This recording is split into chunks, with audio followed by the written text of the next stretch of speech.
அனைவருக்கும் அன்பான காலை வணக்கம். உண்மையான ஞானமும் உங்களது நல்ல கர்மாவும் மட்டுமே உங்களுக்கு அனைத்து இன்பங்களையும் கொடுக்கும். கடவுள் அன்புமயமானவர், ஆனால் கர்ம விதிகளுக்கு உட்பட்டு செயல்படுபவர். இறைத்தூதர் டாக்டர் இளங்கோ. அதாவது, ஒரு ஊர்ல ஒரு குரு இருந்தார். அந்த குரு என்ன பண்ணாரு? ஞானத்தை பற்றி போதிக்கக்கூடிய வேலையில் இருந்தாரு. அப்போ ஒவ்வொரு வருஷத்துலயும் ஒவ்வொரு மாதிரி இந்த கோர்ஸ் மாதிரி 6 மந்த் 1 இயர் இந்த மாதிரி கோர்ஸ் மாதிரி எடுத்துக்கிட்டு இருந்தார். லாஸ்டா ஒரு இதில் என்ன ஆச்சுன்னா, நம்மள மாதிரி ஆள்லாம் சேர்ந்து அவர்கிட்ட கிளாஸுக்கு போறாங்க. கிளாஸ் போனோடனே அவர் சொல்லி கொடுக்குறாரு. 1 இயர் முடிஞ்சிச்சு. அடுத்த நாள் எக்ஸாம் டெஸ்ட் வைக்கிறாங்க. யார் சிறந்த மாணவர்கள் என்ன கற்றுக்கிட்டாங்க அப்படிங்கிறத பற்றி நாளைக்கு டெஸ்ட்டு முன்னாடி வந்து இன்டிமேஷன் கொடுக்குறாரு. எல்லா சிஷ்ய பிள்ளைகளையும் கூப்பிட்டு வந்து மற்ற தேர்வுக்கும் ஆன்மீக தேர்வுக்கும் நிறைய வித்தியாசம் இருக்குது. ஆன்மீக தேர்வு அப்படிங்கிறது அதாவது வாழ்க்கையில் எதுவாக இருந்தாலும் ஒரு செயலை செய்கிறோம் அப்படின்னா அந்த செயலின் மூலமாக பக்குவம் அடைந்து இறைவனை அடைதல், இதுதான் மெயின். அதில் முக்கியமாக இந்த அனுபவமும் பக்குவமும் மரணத்தை விட சிறந்தது. ஏன் அப்படின்னாக்க, மரணம் என்பதே ஒரு செயலில் சரியான அனுபவமும் சரியான பக்குவமும் இறைவனை பற்றிய புரிதலும் இல்லாத பொழுது மரணமடைந்து திரும்ப அந்த அனுபவத்தையும் பக்குவத்தையும் அடைந்து படிப்படியாக உயர்ந்த நிலைக்கு அடைகிறார். ஸோ அதனால் அவர் என்ன சொன்னார், இது முக்கியம். அதில் ஆன்மீக வகுப்பு அப்படிங்கும் பொழுது இதில் எல்லாருக்குமே அடிப்படையில் வந்து இரக்கம், அன்பு இதெல்லாம் வரணும்னா அதுக்கு ஆப்போசிட்டாக இருக்கிற கோபம், சினம், வெறுப்பு இதெல்லாம் விட்டுறணும் அப்படின்னு சொல்லிட்டு, யார் மேலேயாவது கோபம் இருந்தால் அதில் முதல்ல விட்டுருங்க. மனசாந்தியோட நீங்கள் மனதை ஒருநிலைப்படுத்தி நாளைக்கு வந்து பரீட்சை எழுதணும் அப்படின்னு அட்வைஸ் கொடுத்துட்டு இருக்கிறார். ஸோ அட்வைஸ் கொடுத்துட்டு இருக்கும்போது யாருக்காவது சந்தேகம் இருந்தால் கேளுங்க அப்படின்னு கேட்கும்போது நம்மள மாதிரி கடைசி பெஞ்சால் உடனே கேட்டான், குருவே எனக்கு ஒரு டவுட் இருக்கு. கேளு கேளு சார், பரீட்சைக்கு முன்னாடி தான் டவுட் வரணும், பரீட்சை எழுதும்போது தான் டவுட் வரக்கூடாது அப்படின்னா. நேற்றுக்கு இவங்க லதா மேடம் கேட்டிருந்தாங்க, மாமியார் மேல உள்ளுக்குள்ள காண்டா இருக்கு, என்னதான் மன்னிப்பு கேட்டாலும் கோவத்தை சாந்தப்படுத்த முடியல அப்படின்னு. அது கரெக்டான கேள்வி. ஏன்னா ஒரு இயல்பா ஒரு மாமியார் என்ன செய்யணுமோ அதை செய்யலை. அதே மாதிரி பொசிஷனில் நம்மளால கேள்வி கேட்குறான். அப்படின்னோடனே சரி நீ கேளு, என்ன கோபம், யார் மேலே கோபம், அது இருக்கக்கூடாது அப்படின்னோடனே சொல்கிறேன், 2 நாளாக ஒருத்தன் ரொம்ப டார்ச்சர் பண்ணிகிட்டு இருக்கான். டார்ச்சர் பண்ணிக்கிட்டு இருக்கானா? அது நான் அவ்வளோ டார்ச்சர் பண்ணுறானா, எதுக்காக அப்படின்னாரு. நானும் பார்த்துக்கிட்டு இருக்கேன், 2 நாளாக படி படி படின்னுக்கிட்டே இருக்கிறான். முடிவு பண்ணிட்டேன் குருவே. என்ன முடிவு பண்ணிட்டேன்னு? முடிச்சிடுறதுன்னே முடிவு பண்ணிட்டேன்னு. ஏய், படிக்க சொல்றது அவ்வளோ பெரிய டார்ச்சரா? ஆமா குருவே, 2 நாளாக அப்படி பாடாப்படுத்திக்கிட்டு இருக்கான் அப்படின்னு அவருக்கு ஜர்க் ஆயிடுச்சு. ஏன்னா அவர் வந்து ஒரு வருஷமா படி படின்னு இருக்காரு. 2 நாளா படிங்கிறவனே முடிச்சிடலான்னு முடிவு பண்ணிட்டான். இவர் ஒரு வருஷமா படி பண்ணிட்டு இருக்காரு.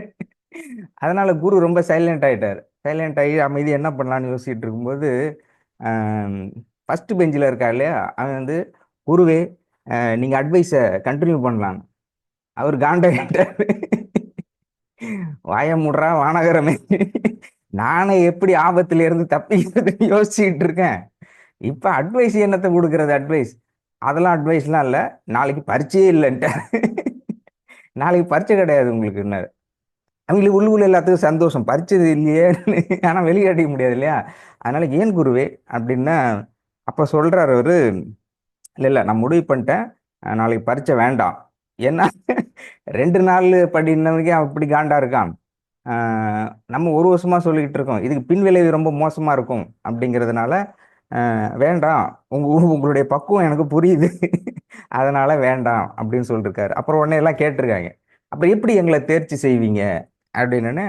இருறா, நான் குத்து மதிப்பா ஒரு மார்க்கை போட்டு எல்லாத்துக்கும் பாஸ் பண்ணி விட்டுறேன் அப்படின்னோடனே அப்புறம் கேட்டிருக்காங்க, நான் எப்படி குருவே உங்கள்ட்ட இருந்து கத்துக்கிறது அப்படின்னு. நீங்க கத்துக்கிறீங்களோ இல்லையோ, நான் நிறைய கத்துக்கிட்டேன்.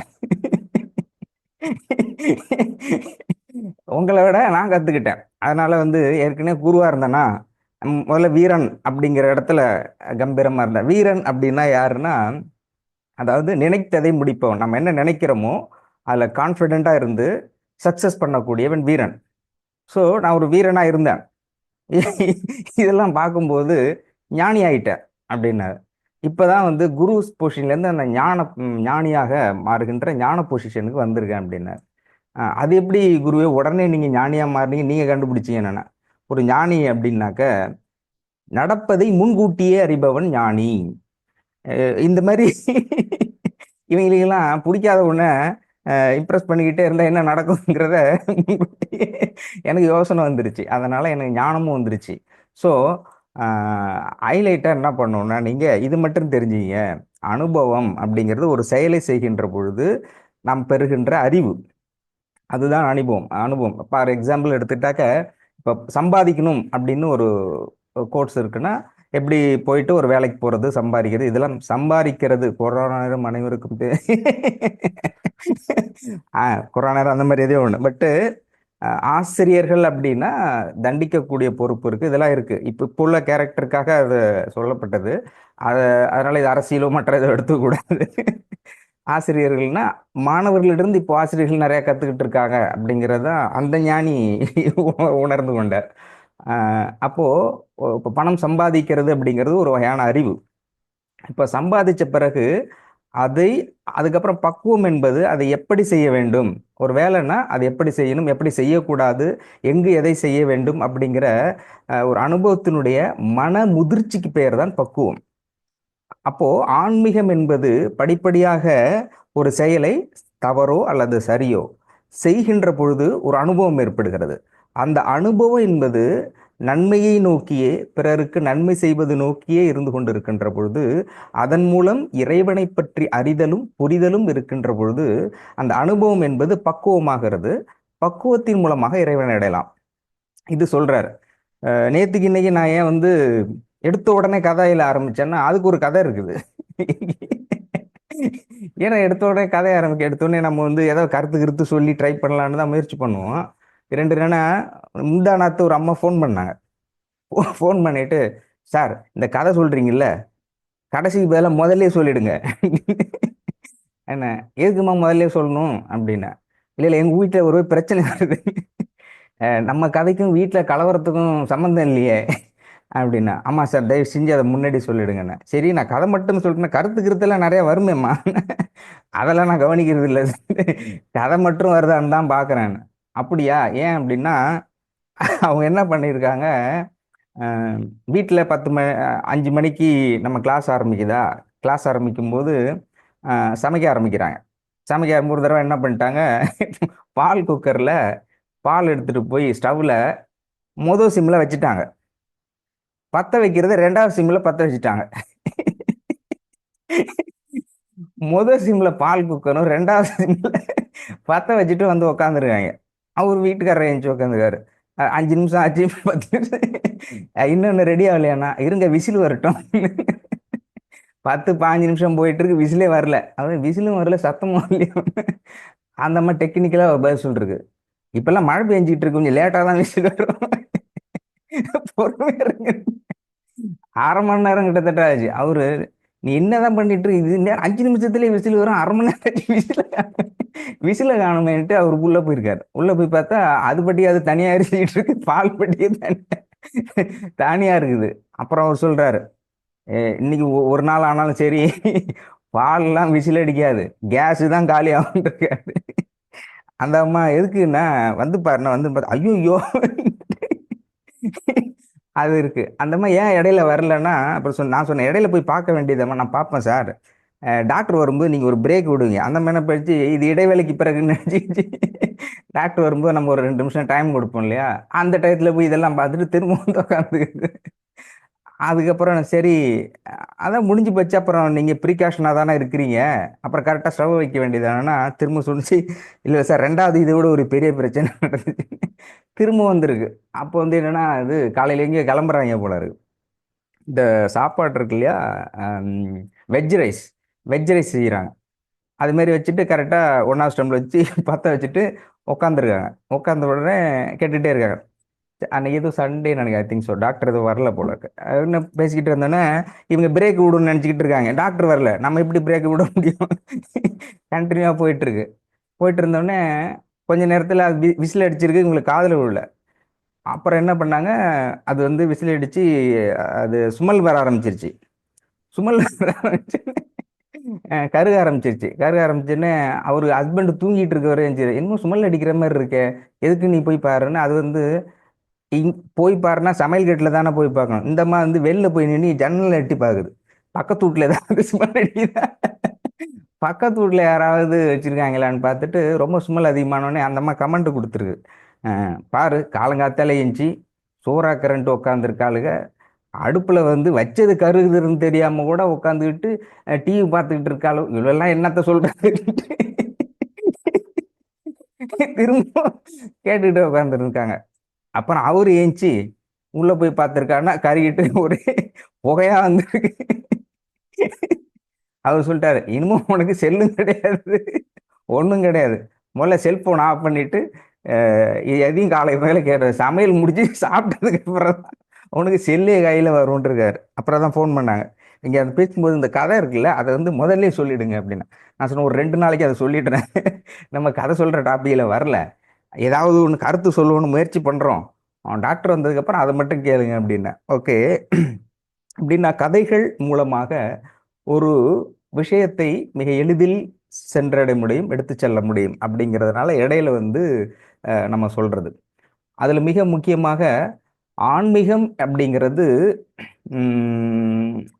நிறைய ஒவ்வொரு குருமார்களும் ஒரு ஒரு சித்தர்களும் ஒவ்வொரு மாதிரியான விஷயத்தில் எடுத்துட்டு போயிருக்காங்க. அதுல மிகச்சிறந்த வகையில் மக்களுக்கு எல்லாருமே ஒவ்வொரு இதுவும் சிறந்த பாயிண்ட் ஆஃப் வியூல எடுத்துப்பாங்க. பட் மிகச்சிறந்ததா நான் கருதுவது அப்படிங்கிறது புத்தருடைய அந்த பக்குவமான ஒரு நிலை.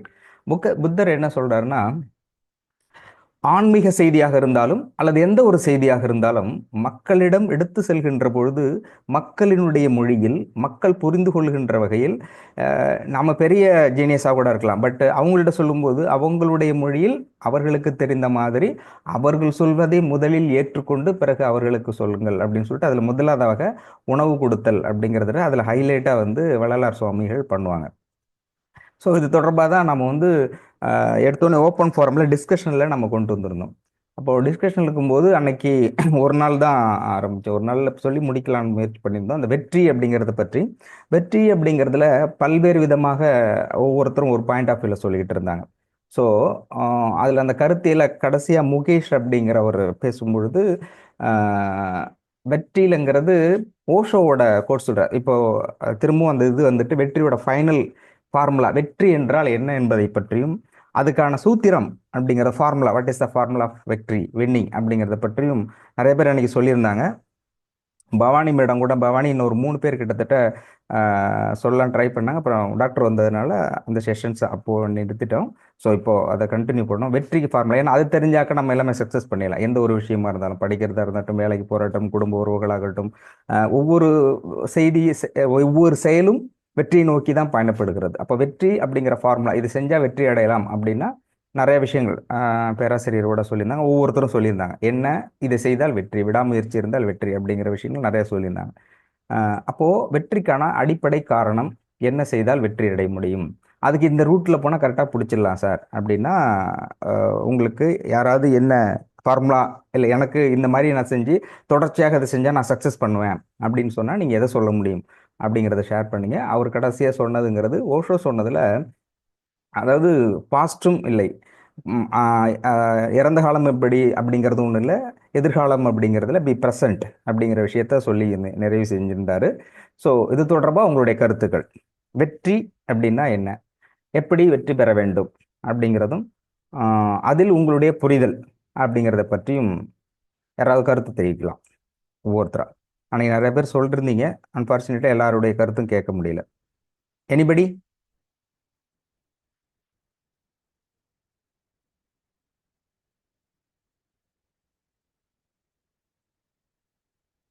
யாருமே இல்லையா?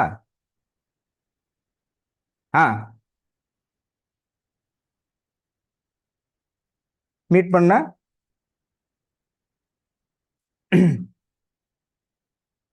வரலையே.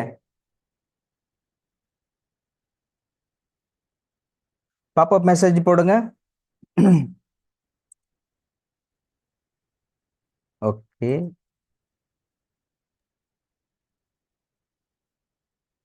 ஓகே, இப்போ பண்ணுங்க. குட். லக்ஷ்மி. ஆ, ஓகே. நான் சார் சார் அன்னைக்கு சாய் சார் தான் வந்து கொஞ்சம் ஃபைனலா ஏதோ சொல்லிட்டு இருந்தாரு சார். அவரோட தான் முடிச்சோம், நீங்க அப்புறம் பாத்துக்கலாம் அப்படின்னீங்க. ஆமா சார். சார் சாய் சார் வணக்கம். லைன்ல இருக்கிறாரு. அது முடிஞ்சிருச்சு. வந்துட்டாரு வந்துட்டாரு பாருங்க. வந்துட்டாரு, நீங்க இப்ப ஆ, ஆரம்பிங்க. சாரி, நீங்க சார் காலை எப்பயுமே வணக்கம் சார். வணக்கம் சார். நீங்க கடைசியில சொன்னாதான் அது நல்லா இருக்குது. அதனால இல்ல கடைசி. இல்ல நான் இல்ல கொஞ்சம் இருங்க பொறுமைங்க. இல்ல இல்ல இல்ல சார், சிலர் வந்து ஹைலைட் பாயிண்ட்லாம் லாஸ்ட்ல தான் முடியும். இல்ல தப்பான இல்ல இல்ல நான் கொஞ்சம் இல்ல சார், நான் நீங்க அப்படி இல்ல, நான் இன்னும் இல்ல வேண்டாம், அது மாதிரி சொல்ல விரும்பல. அதுதான் நானும் சொல்றேன். இருங்க ஒரு நிமிஷம் இருங்க. அஹ், நான் ஒரு 5 நிமிஷம் பொறுமையா பேச விடுங்க. 5 நிமிஷமா? ஒரு 5 நிமிஷம் நான் இருங்க. கேமரா ஆன் பண்ண பாருங்க. நான் இன்னும் ரெடி ஆகல, அதான். இல்ல இல்ல, நீங்க ரெடி ஆயிட்டு வாங்க. ஒரு நிமிஷம், நான் ரவுண்ட் வந்துடுறேன். ஒரு ரவுண்டு. நான் இன்னும் ரெடி கூட ஆகல, அப்படியே பேசுறேன் பாருங்க, ரெடி தைரியமா. ஆயிடுங்க. Okay, next. அடுத்தது வணக்கம் நாகராஜன். சார். Yes please. ம். எஸ் சார், ஆ, வணக்கம் சார். யாரோ ஒரு லேடி வணக் பேச. ஆ, வெற்றியின் ஹலோ. Yes please. ஆ, வெற்றி என்பது நம்ம வந்து முயற்சி பண்ணிட்டே இருக்கிறது தான் சார் வெற்றி. தே தோல்வி தோல்வி அடைஞ்சாலுமே ஒரு விஷயத்த அத கொஞ்சம் கொஞ்சமா நம்ம மூவ் பண்ணிட்டே இருக்கணும். அதாவது வெற்றின்றது உடனே கிடைச்சிராது நம்மளுக்கு.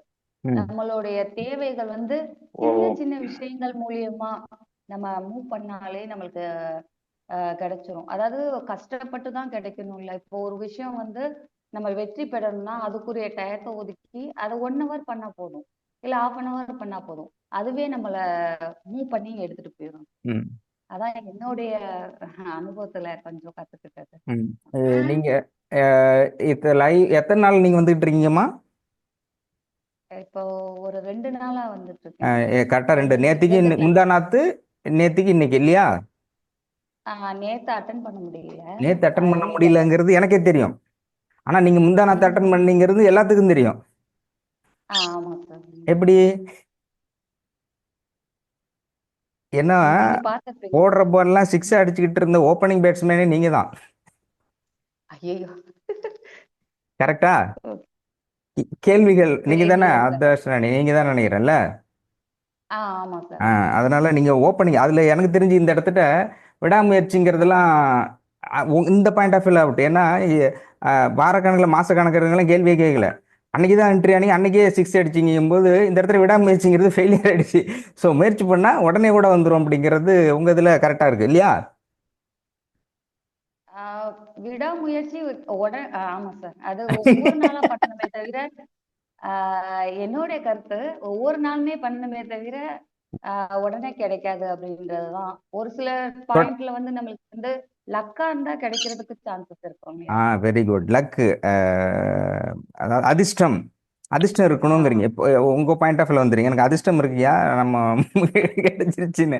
Right, okay. தொடர்ச்சியாக இப்போ ஒரு எக்ஸாம் எழுத போறோம்னா, ஒரு வருஷம்னா தொடர்ச்சியா டெய்லி படிச்சுக்கிட்டே இருக்கணும், ப்ராக்டிஸ் பண்ணிக்கிட்டே இருக்கணும், பயிற்சி செஞ்சுக்கிட்டே இருக்கணும். கடைசியில் எக்ஸாம் எழுதும்போது சக்ஸஸ் பண்ணலாம். கரெக்டா?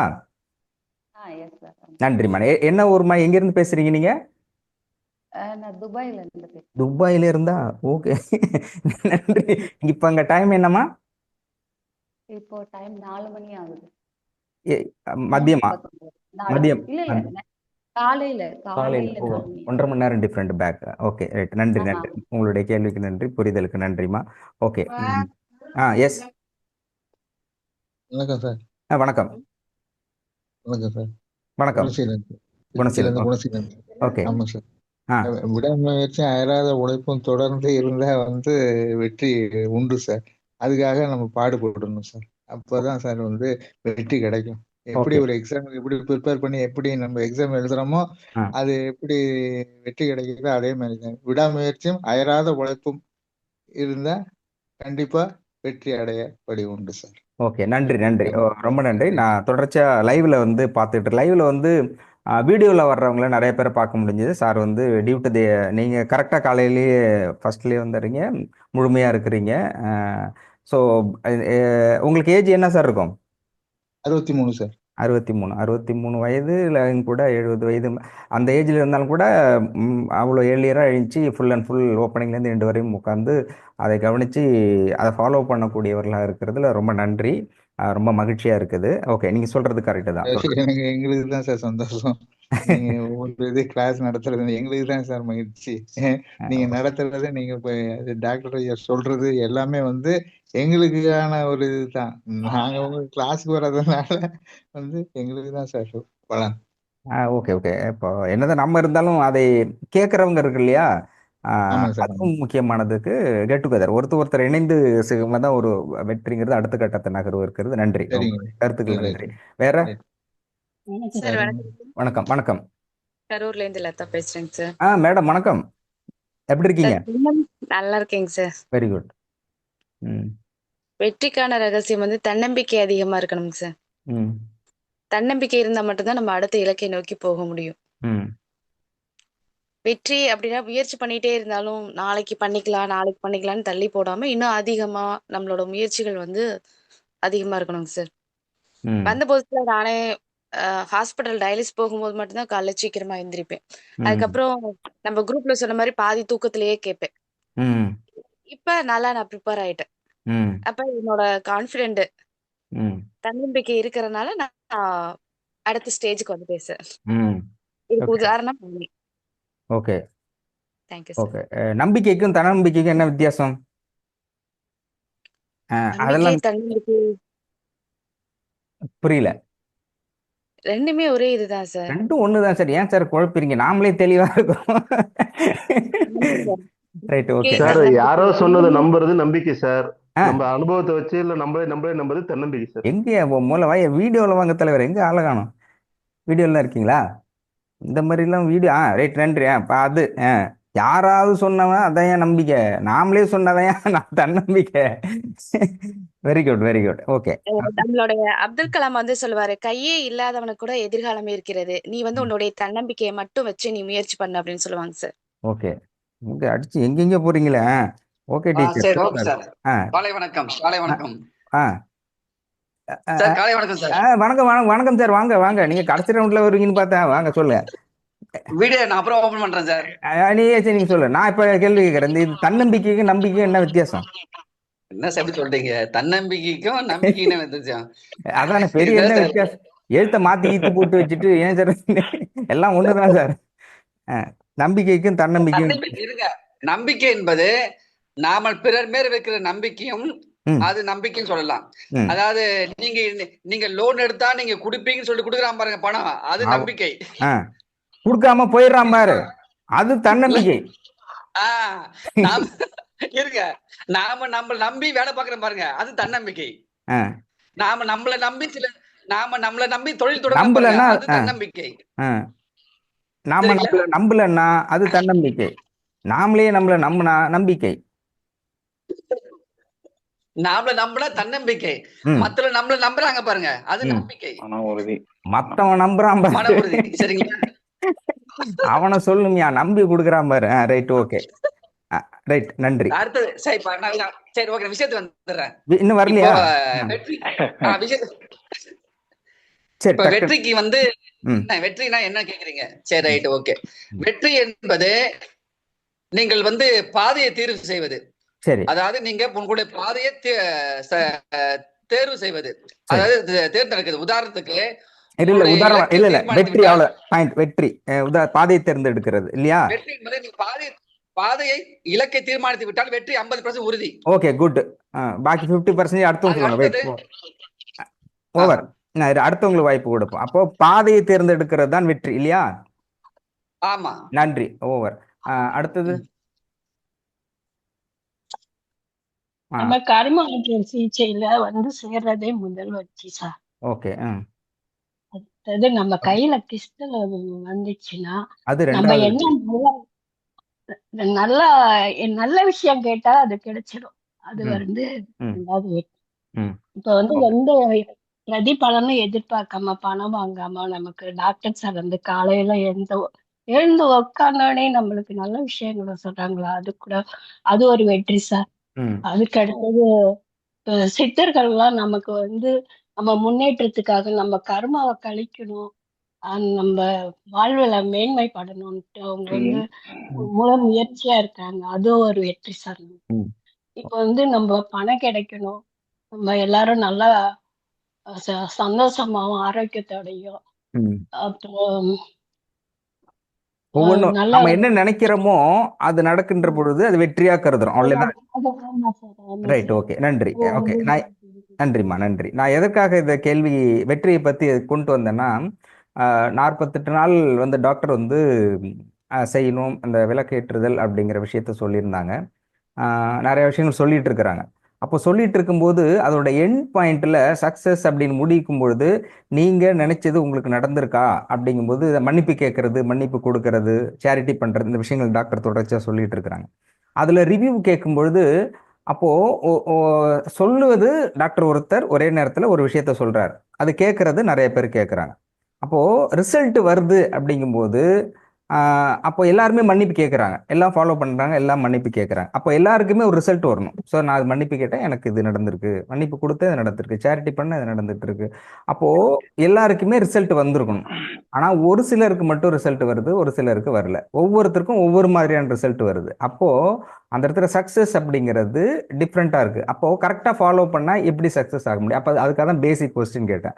அப்போது ஃபாலோ பண்ணுறது, அப்போ இந்த விஷயத்த ஃபாலோ பண்ணால் இது நடக்கும், இதுதான் வெற்றிக்கான ஃபார்முலா அப்படிங்கிற ஐடென்டிஃபிகேஷன் எது அப்படிங்கிறது, அதுக்காக தான் கேள்வி கேட்டேன். ஒரு இலக்கை நோக்கி பயணிப்பது வெற்றி தான். இலக்கை நோக்கி இலக்கை நோக்கி, ஆமா, ஒரு மன உறுதியோட இலக்கை நோக்கி பயணிப்பது வெற்றியாகும். உங்க பேரு? குமார். ஓ, வணக்கம் வணக்கம். இலக்கை நோக்கி, ரைட், ஓகே. வேற கோடி, வேற யாராவது? சொல்வதை புரிந்து கொண்டு சரியான முறையில் அதை கடைபிடிப்பது வெற்றிக்கு வரும். ஓகே. சொல்வதை சரியாக புரிந்து கொண்டு முழுமையாக கடைபிடிப்பது வெற்றிக்கு வரும். ஓகே, நான் இப்போ திரும்ப கேட்குறது கேட்டுட்டு அதுக்கு அடுத்த பாயிண்ட் ஆஃப் வியூலையும் ஃபைனலும் முடிக்கிறேன். இப்போ வந்து விடாமுயற்சி, கடின உழைப்பு, தொடர்ச்சியாக ஃபாலோ பண்ணுறது, பயிற்சி செய்கிறது, இப்போ புரிந்து கொள்ளுதல், நிறைய விஷயங்கள் சொல்லியிருக்கீங்க. பயிற்சி எடுக்கிறது, முயற்சி எடுக்கிறது, தன்னம்பிக்கை, நம்பிக்கை, இப்படி நிறைய விதத்தில் எல்லாருமே சொல்லியிருக்காங்க. அப்போது வெற்றி அப்படிங்கிறது எடுத்துக்கிட்டோம்னா அப்போ வெற்றிக்கான ஃபார்முலா இதுதான் அப்படிங்கிறது எதுவுமே கிடையாது இல்லையா? ஒன்று சொல்கிறீங்க, எதுவுமே தப்பு இல்லை. அப்போது நிறைய இருக்குது. இப்போ நான் ஃபார் எக்ஸாம்பிள் நான் ஒரு கேள்வி கேட்குறேன். இப்போது அம்பானியோட பையன் ஆனந்த் அம்பானி, அவர் வந்து ஒரு பிஸ்னஸில் ட்ரேட்மார்க்கில் வந்து ஒரு பிஸ்னஸில் இறங்குறாரு. அவர் ஷேர் மார்க்கெட்டில் போடுவார். ஷேர் மார்க்கெட்டில் போட்டு அடுத்த ஒரு நாள்லேயே க்ரோர் அண்ட் க்ரோர், மில்லியனுங்கிறது ஒரே நாள். இப்போது அவருக்கு வந்து பெரிய முயற்சியில் ஒரு அட்வர்டைஸ்மெண்ட் கொடுக்குறாரு, அடுத்த ஒரே நாளில் வந்துடுது. அவர் தனிப்பட்ட முறையில் பெரிய முயற்சியோ, பெரிய விடாமுயற்சியோ, இல்லை நம்பிக்கையோ, கடின உழைப்போ, இது எதுவுமே இல்லை. அவர் ஒரு விஷயத்த போடுறாரு, அடுத்த செகண்ட் வருது, சக்ஸஸ்ஃபுல்லாக வருது. அப்போ இந்த இடத்துல விடாமுயற்சி, நீண்ட நாள் பயணம், நீண்ட நாள் உழைப்பு அப்படிங்கிறது எந்த இடத்துல இருக்கு சார்? ஒரு நிமிஷம், இல்ல, உங்களுக்கு பதில் உங்க டைம் முடிச்சு புதுசாக இருக்கு, உங்களுக்கு பதில் சொல்றேன். வேற இல்ல, அதுதான் உதாரணம், சார் தான் உதாரணம் சொன்னாங்க. இவர் இல்ல, அவருடைய அப்பா திருபாய் அம்பானி அவருடைய கனவை பத்தி தான் சொல்லான்னு இருந்தேன். ஒரு நிமிஷம், இல்ல அடுத்தவங்களுக்கும் வாய்ப்பு கொடுப்போம் தலைவரே. நன்றி. சரி, ஓகே. வேற சார் நான் சொல்லலாம். சொல்லுங்க சார். கல்பனா மேடம், சொல்லுங்க. வணக்கம் சார். வெற்றிங்கிறது வந்து ஒருத்தவங்களுக்கும் ஒரு மாதிரி. அதாவது அவங்க இப்போ ஒரு படிக்கிற பையனுக்கு வந்து வெற்றினா 100க்கு 100 வாங்குறதுதான். இதே ஒரு சுமாரா படிக்கிற ஒரு பையனுக்கு வந்து 40 எடுத்தாலே அவனுக்கு வந்து வெற்றி. எங்களுக்கெல்லாம் வந்து காலையில எழுந்தாலே வெற்றி தான். எழுக்கிறதே வெற்றியா? இல்ல, நான் ஒரு ஆவரேஜா இருக்கிற பசங்களுக்காக அதுக்கு எங்களுக்காக சொல்றேன். இப்போ இதுல வந்து நல்ல காலையில ஆல்ரெடி 4 மணிக்கு எழுந்திருக்கிறவங்களுக்கு வந்து வெற்றி என்னன்னா 3 மணிக்கு எழுந்திருக்கிறது. அப்ப 3 மணிக்கு எழுந்திருக்கும், 2 மணிக்கு எழுந்தா வெற்றி. 3 மணி தானே சார் சொல்றாங்க சார். இல்ல சார் சொல்றது ரைட்டு. இப்போ 4 மணிக்கு எழுந்திருக்கிறாங்கன்னா 3 மணிக்கு எழுந்தா வெற்றி அப்படின்னா, இப்ப 3 மணிக்கு எழுந்திருக்கிறவன் வெற்றினாக்கா 2 மணிக்கு எழுந்தா வெற்றி அப்படிதானே? அவங்கவுங்க நிர்ணயம் பண்றது சார். அவங்களே டிசைட் வெற்றிங்கிறத மத்தவங்க டிசைட் பண்றதுல அவங்களே டிசைட் பண்ண. இப்ப நம்ம அவங்க மனசுக்கு என்ன சரின்னு படுதோ இதுதான் அப்படின்னு அவங்க மனசுல வச்சிருப்பாங்க இல்லையா? இது என்னோட அப்போ டிசைட் வெற்றியை தீர்மானிக்கிறதுங்கிறது அடுத்தவங்க எல்லாம் நம்ம தான் இல்லையா? ஆமாங்க சார். இப்போ அதை அப்படி பண்ணி இப்போ எக்ஸாமுக்கு போறோம், 35 மார்க் வாங்கினா தான் பாஸ்ன்றான். நம்ம ஃபெயில் ஆயிடுறோம். ஆனா மனசுக்குள்ள நினைக்கிறோம் நம்ம படிச்சோம் எழுதணும் பாஸ் தான் அப்படின்னா அது கரெக்டா? சார் அப்படி இல்ல சார். இப்ப வந்து பாஸ் பண்ணணும், குறைந்தபட்சமா மார்க் எடுத்து பாஸ் பண்ணணும் அப்படிங்கிறவங்க வந்து அந்த கேட்டகரியில இருக்காங்க இல்லையா? அவங்களுக்கு வந்து அது வெற்றி. நான் பாஸ் பண்ணிட்டேன்டா அப்படின்ட்டு சந்தோஷமாயிருவாங்க. ஒரு சில இது 98 எடுத்துட்டு சோகமா இருப்பாங்க, நான் வெற்றி பெறல. அந்த மனசு வந்து எனக்கு போறோம் அப்படின்னு நினைக்கிற அந்த மனசுதான் வந்து வெற்றியை தருதோ தவிர நம்ம வந்து இன்னும் ஜாஸ்தி நம்மள ஸ்ட்ரெயின் பண்ணிக்கிறோம், ஸ்ட்ரெஸ் பண்ணிக்கிறோம். இதுதான் நான் பண்ணணும், இதுதான் முடிக்கணும் அப்படின்ட்டு. சோ அந்த மாதிரி இல்லாம நம்ம எது கரெக்டோ அதுக்கு ஏத்த மாதிரி பண்ணணும். ஓகே, நன்றி நன்றி. தப்பா எடுத்து கூட இருக்க கிராஸ் பண்ணனா அந்த புரிதல் உங்களுடைய நீங்க இதை பற்றியான உங்களுடைய புரிதல் இருக்கு இல்லையா? கேட்கும் பொழுதுதான், கேள்விகள் கேட்கும் பொழுதுதான் உங்களுடைய புரிதல். ஒருவேளை புரியலன்னா அந்த மைண்ட் திரும்ப ஒர்க் பண்ண ஆரம்பிக்கும் டக்குன்னு அதை நோக்கி. அதனாலதான் அந்த கேள்வி கேட்கறது தப்பா எடுத்துக்க வேண்டாம். இப்ப இந்த பார்டர்ல பாஸ் மார்க் எடுத்து பாஸ் பண்ணவங்க இல்லையா? அது நிறைய எக்ஸாம்பிள் இருக்கு, அட்டகாசமான எக்ஸாம்பிள் இருக்கு. அதாவது ஒருத்தர் 98 மார்க் எடுத்து அழுதுகிட்டு இருக்கான். என்னடா உழைப்பும் ஒரு காரணம் இருக்கு சார். உழைப்பும் ஒரு காரணம் இருக்கு. நான் வரேன், நீங்க சொல்லுங்க. அதாவது 98 எடுத்து மார்த்தம் அழுதுகிட்டு இருக்கான். என்னடான்னா நான் நல்லா கரெக்டா எழுதுனா, எக்ஸாக்ட்லி முற்றுப்புள்ளி கம்மா உள்பட வச்சு எழுதுனா, ஆனாலும் 2 மார்க் போயிடுச்சு அப்படின்னு அழுகுறான். ஒருத்தன் பார்டர் 35 மார்க் எடுத்துட்டு அவன் பயங்கரமா சிரிக்கிறான். அவங்க தாங்க முடியல சந்தோஷம். என்னடா அவன் வந்து அழுதுகிட்டு இருக்கான், நீ சிரிச்சுக்கிட்டு இருக்கான். அவன் சொன்னா, இந்த 35 எப்படி வந்ததுன்னு எனக்கு தெரியல. நான் பரீட்சை எழுதுனதே 10 மார்க் தான் எழுதினேன். 35 மார்க் 25 மார்க் எக்ஸ்ட்ரா இருக்கு, அதுவும் பாஸ் வேற ஆயிருக்கேன் அப்படின்னு சந்தோஷப்படுறான். அப்போ எந்த இடமே அதுதான் தீர்மானிக்குது. அந்த மகிழ்ச்சிங்கிறது வெற்றி அப்படிங்க 35 வந்தாலும் கூட அவன் எதிர்பார்க்காத ஒண்ணு நடக்கிறதும் சில எதிர்பார்த்து நடக்கிறதும் ஒரு கேட்டகரி வச்சிருக்கான். இது பண்ணுனா இது வெற்றி. அப்போ அந்த இடத்து 35ங்கும் போது படிச்சு பாஸ் பண்ணி 98 கொண்டு போறான். அழுவுறது சிரிக்கிறது 2வது விஷயம். பட் ஒரு இலக்கு நிற்கிறது. வெற்றி என்பதற்கான ஒரு இலக்கு நிர்ணயிக்கப்படுகிறது. இலக்கை வந்து அடைகின்ற பொழுது அது வெற்றியாக கருதப்படுகிறது. இந்த இடத்துல வந்து இசைஞானி ஒரு தடவை சொன்னார், உங்களுடைய இலக்குன்னா நான் உங்களுடைய வெற்றியா எதுவும் நினைக்கிறீங்க அப்படிங்கும்போது அவர் என்ன சொன்னார்னா, இலக்கு என்று என் வாழ்க்கையில் நான் எதையுமே தீர்மானித்துக் கொள்வதில்லை. ஏன் அப்படின்னா இப்போ ஓடிக்கிட்டே இருக்கான், இதுதான். அப்போ அவர் என்ன சொல்றாருன்னா, ஒரு படம் எனக்கு சில்வர் ஜூப்ளி கொடுத்துடணும் அப்படின்னு நான் நினைக்கிறேன்னா, ஒரு படம் சில்வர் ஜூப்ளி கொடுத்து முடிச்சுட்டா அது அதோட முடிஞ்சு போயிடுது. அடுத்தது இலக்கு என்ன? அப்போ இன்னொரு இலக்கு. அப்போ இலக்கு என்பது இறுதி செய்யப்பட்ட ஒன்று அல்ல, சூழ்நிலைக்கு ஏற்ப மாறிக்கிட்டே இருக்கும். அப்போ மாறிக்கிட்டே இருக்கிற ஒரு விஷயத்துல நாம ஏன் மனதை செலுத்தணும்? அப்போ கடமையை மிகச் சரியாக செய்கின்ற பொழுது, இயல்பாக செய்கின்ற பொழுது அதில் மன நிறைவு, அதுதான் பக்குவம்னு சொன்ன மன நிறைவு, மன முதிர்ச்சி கிடைத்தால் அதுவே வெற்றியா அப்படி அவங்க ஃபீல் பண்றாங்க. இலக்கு என்பது எதையும் நான் தீர்மானிப்பதில்லைன்னு அவர் சொன்னாரு. ஸோ தொடர்ந்து பேசலாம். இவர் பவானி செஞ்ச மேடம் அன்னைக்கே சொல்லணும்னு சொன்னாங்க. வணக்கம், சொல்லுங்க மேடம், என்ன செய்ய போகிறோம்? சார், ஆக்சுவலா நீங்க வெற்றிக்கு ஆன்சர் நீங்களே சொல்லிட்டீங்க. இப்ப இசைஞானி சொன்னாரு அப்படின்னு சொல்லிட்டு, என்னுடைய பார்வை புரிதல் வந்து என்னன்னாக்க, வெற்றின்றது இலக்கை அடைகிறது கிடையாது. ஃபர்ஸ்ட் ஆஃப் ஆல் ஓகே, அது நம்ம டிஃபைன் பண்ணிட்டு அதுக்குதான் பெரியவங்க அனுபவசாலிகள்லாம் நிறைய கோட்ஸா வந்து சொல்லியிருக்காங்க, விடாமுயற்சி அது இதுன்னு சொல்லிட்டு. என்னோட புரிதல் வந்து என்னன்னாக்க, இலக்கை அடைகிறது வெற்றி கிடையாது. ஒரு நிலையிலிருந்து இன்னொரு நிலைக்கு நம்ம வந்து நம்ம மாறுறோம் பாத்தீங்களா? இப்ப கல்பனா மேம் சொன்ன மாதிரி 35 நான் 10 மார்க்கு தான் நான் வாங்குறேன், நான் பாஸ் ஆகணும். அப்ப நான் அதுக்கு எந்திரிச்சு நான் படிக்கிறேன், அடுத்தடுத்த நிலைக்கு நான் மாறுறேன் பாத்தீங்களா? அதுதான் வந்து அந்த பர்சனுக்குரிய வெற்றி.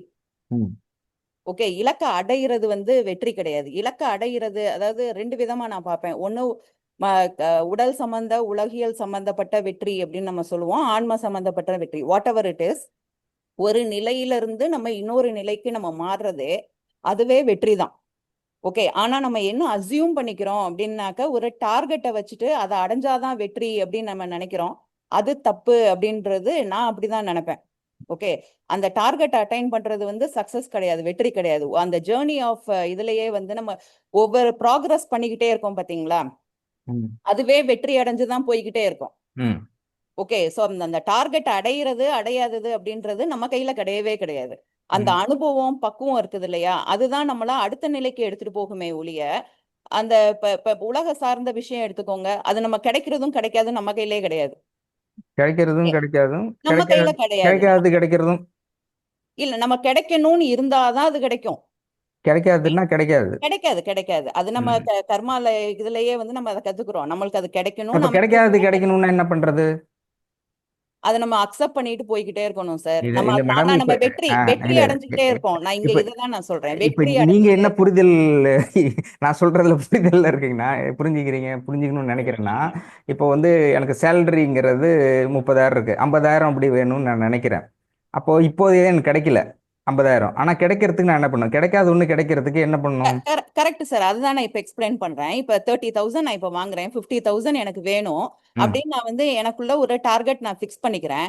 அதுக்கு என்னுடைய ஸ்கில்லையோ நான் எங்கெங்க நான் பேக்லாக் ஆகுறனோ அதை நான் என்னை இம்ப்ரூவ் பண்ணிக்கிறேன் பாத்தீங்களா அந்த வேலைக்கு, அதுதான் வெற்றி. ஓகே, ஏன்னா இம்ப்ரூவ் பண்றதுங்கிறது வெற்றியா, நீங்க அந்த 50,000 அடைவதுங்கிறது வெற்றியா? இம்ப்ரூவ் ஆகிட்டே நம்ம வந்து ப்ராக்ரஸ் ஆகிட்டு இருக்கோம் பாத்தீங்களா, நம்மளோட ஸ்கில் உள்ள நம்மளுக்குள்ள என்ன வந்து மாற்றங்கள் நடந்து அதை நம்மளா ஆக்கிக்கிட்டே நம்ம போய்கிட்டே இருக்கிறோமோ அதுதான் வெற்றியே ஒழிய அந்த 50,000 ரூபாய் அடையிறது வந்து வெற்றி கிடையவே கிடையாது. இலக்கை அடைவது வெற்றி இல்லை, வெற்றி கிடையவே கிடையாது. அதுதான் வந்து இவர் இளையராஜா சொன்னதாகவும் நீங்க சொல்றீங்க. அவருக்கு வந்து இலக்குன்றது இல்ல. ஆக்சுவலா நம்ம அதை புரிஞ்சுக்கிட்டோம்னு வச்சுக்கோங்களேன், நம்ம வந்து வேற லெவல்ல நம்ம ப்ராக்ரஸ் ஆகி போய்கிட்டே இருப்போம், வெற்றி அடைச்சுக்கிட்டே இருக்கோம்.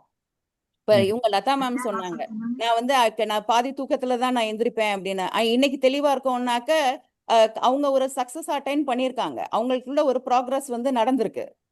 ஓகே, அது சக்சஸ் தான். ஒரு டார்கெட் அச்சீவ் பண்ணி நம்ம போறது வந்து அது சக்சஸ் கிடையாது. அந்த டார்கெட் வந்து சக்சஸ் இல்ல. the progress and the change will happen. டார்கெட்டை ஃபிக்ஸ் பண்ணி போறது சக்சஸ் இல்லன்றீங்களா? அட்டைன் பண்ற அந்த டார்கெட்டை ரீச் பண்றது வெற்றி கிடையாது. இல்ல அப்படி இல்லங்க, இலக்கு வந்து ஒவ்வொருத்துக்கும் அந்த இலக்கை அடையிறதுதான் வெற்றி அப்படின்னு நான் சொல்லல. நான் வெற்றியை நான் என்ன சொல்றேன்னா, அந்த இலக்கை அடையிற ப்ராக்ரஸ்ல நம்மளுக்குள்ள நடக்கிற மாற்றங்கள், நம்மளுடைய முன்னேற்றம் இருக்குது பாத்தீங்களா, நம்மளுக்குள்ள நடக்கிற முன்னேற்றம், விடாமுயற்சியோட எழுந்துச்சு படிக்கிறதோ இல்ல நம்ம மேல தன்னம்பிக்கை வச்சுக்கிறதோ உழைப்போ எல்லாத்தையும் போட்டு ஒரு மாற்றம் நடக்குது பாத்தீங்களா, ஒரு நிலையில இருந்து நம்ம இன்னொரு நிலைக்கு நம்ம மாறி இருப்போம், அதுதான் நான் வெற்றின்னு நான் சொல்றேன். அந்த நம்ம மனசுல வச்சிருக்க ஒரு டார்கெட்னு ஒண்ணு அடையிறதுக்கான முயற்சியில நடந்த மாற்றங்களை தான் நான் வெற்றின்னு நான் சொல்றேன். மனநிலை சொல்லுங்கம்மா.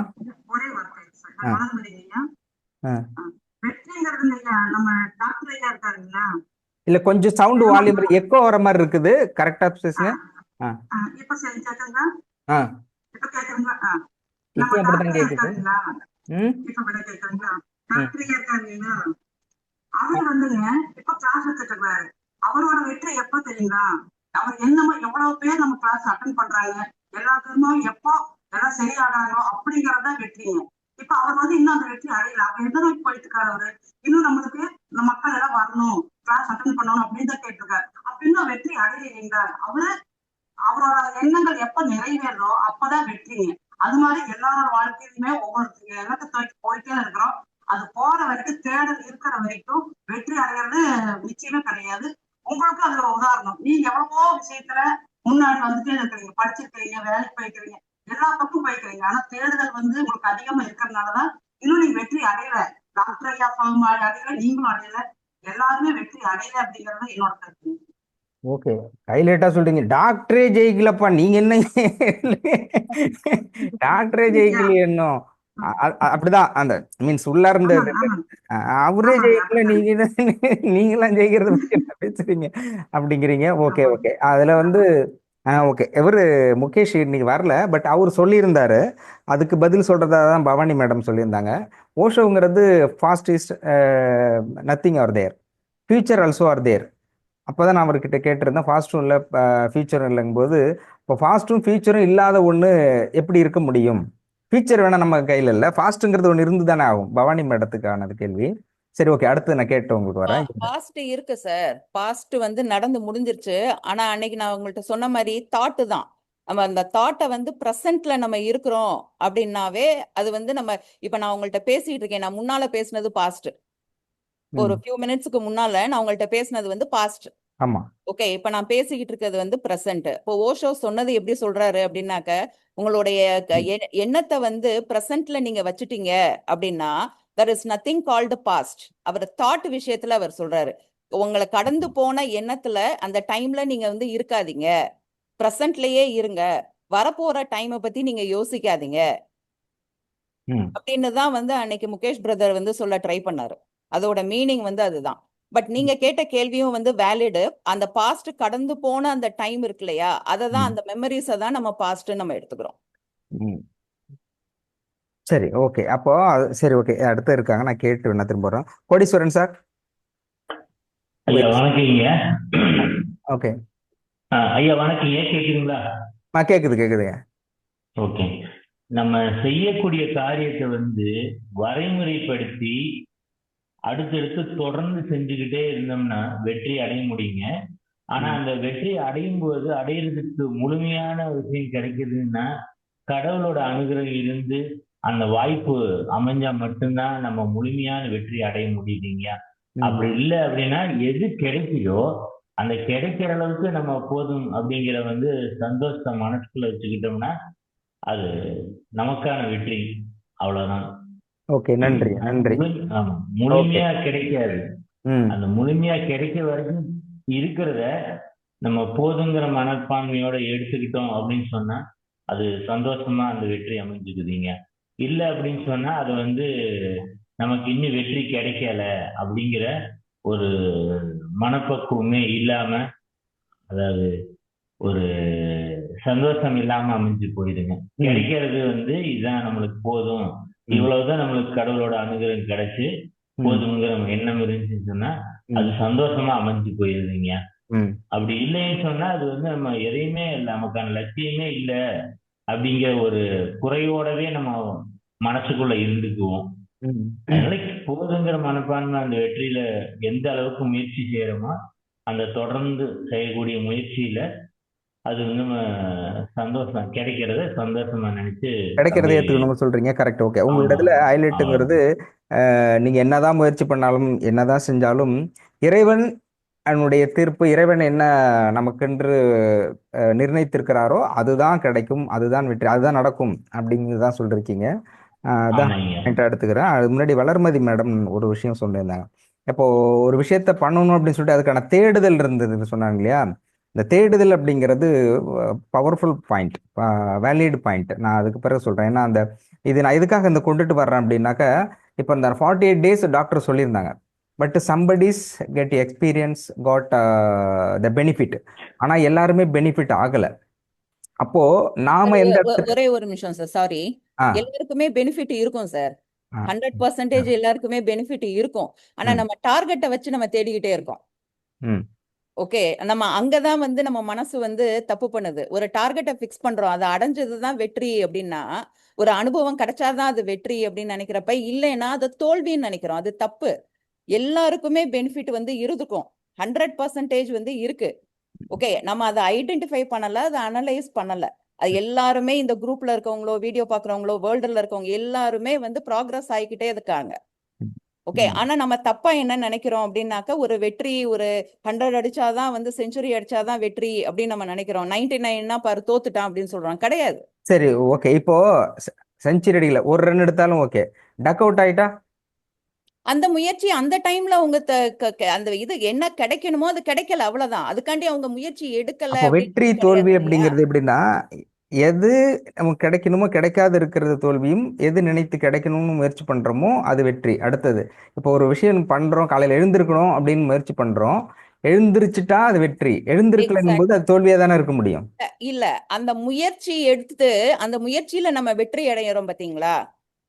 முயற்சிங்கிறது ஓகே. என்னுடைய ஒரே கேள்வி ஏன்னா, இப்ப இந்த இத்தனை பேர் 48 நாள் டாக்டர் சொல்லியிருக்காங்க, அதுல சிலர் மட்டுமே அது அந்த இடத்த அடைஞ்சிருக்காங்க. அடைய முடியாததுக்கு ரீசன் அப்படின்னு எல்லாரும் அடைஞ்சிருப்பாங்க சார், எல்லாரும் அடைஞ்சிருப்பாங்க. எல்லாத்துக்கும் ஒரு இல்ல அனுபவம் சரி, இறுதியா கண்டிப்பா உங்களுடைய பாயிண்ட் இதோட நிறுத்துறேன் அப்படின்னாக்க, நீங்க சொல்றீங்க இல்லையா, இப்ப என்னுடைய கேள்விங்கிறது காலையில எழுந்திருக்கணும்னு நினைக்கிறோம், எழுந்திருச்சுட்டா வெற்றி அப்படிங்கிறதும், எழுந்திருக்கல அப்படிங்கிறத தோல்வி அந்த இடத்துல வைக்கிறோம். இதற்கு என்ன பதிலுங்கிறது நாளைக்கு தொடர்ந்து பேசலாம். நாளைக்கு வெற்றி என்பதும் இந்த 48 நாளினுடைய அந்த பெனிஃபிட் பலன் அப்படிங்கிறது யார் அடைந்திருக்கிறார்கள், எப்படி அடைய முடியல, ஏன் அப்படிங்கிறதோட நாளை வகுப்பு தொடங்கலாம்.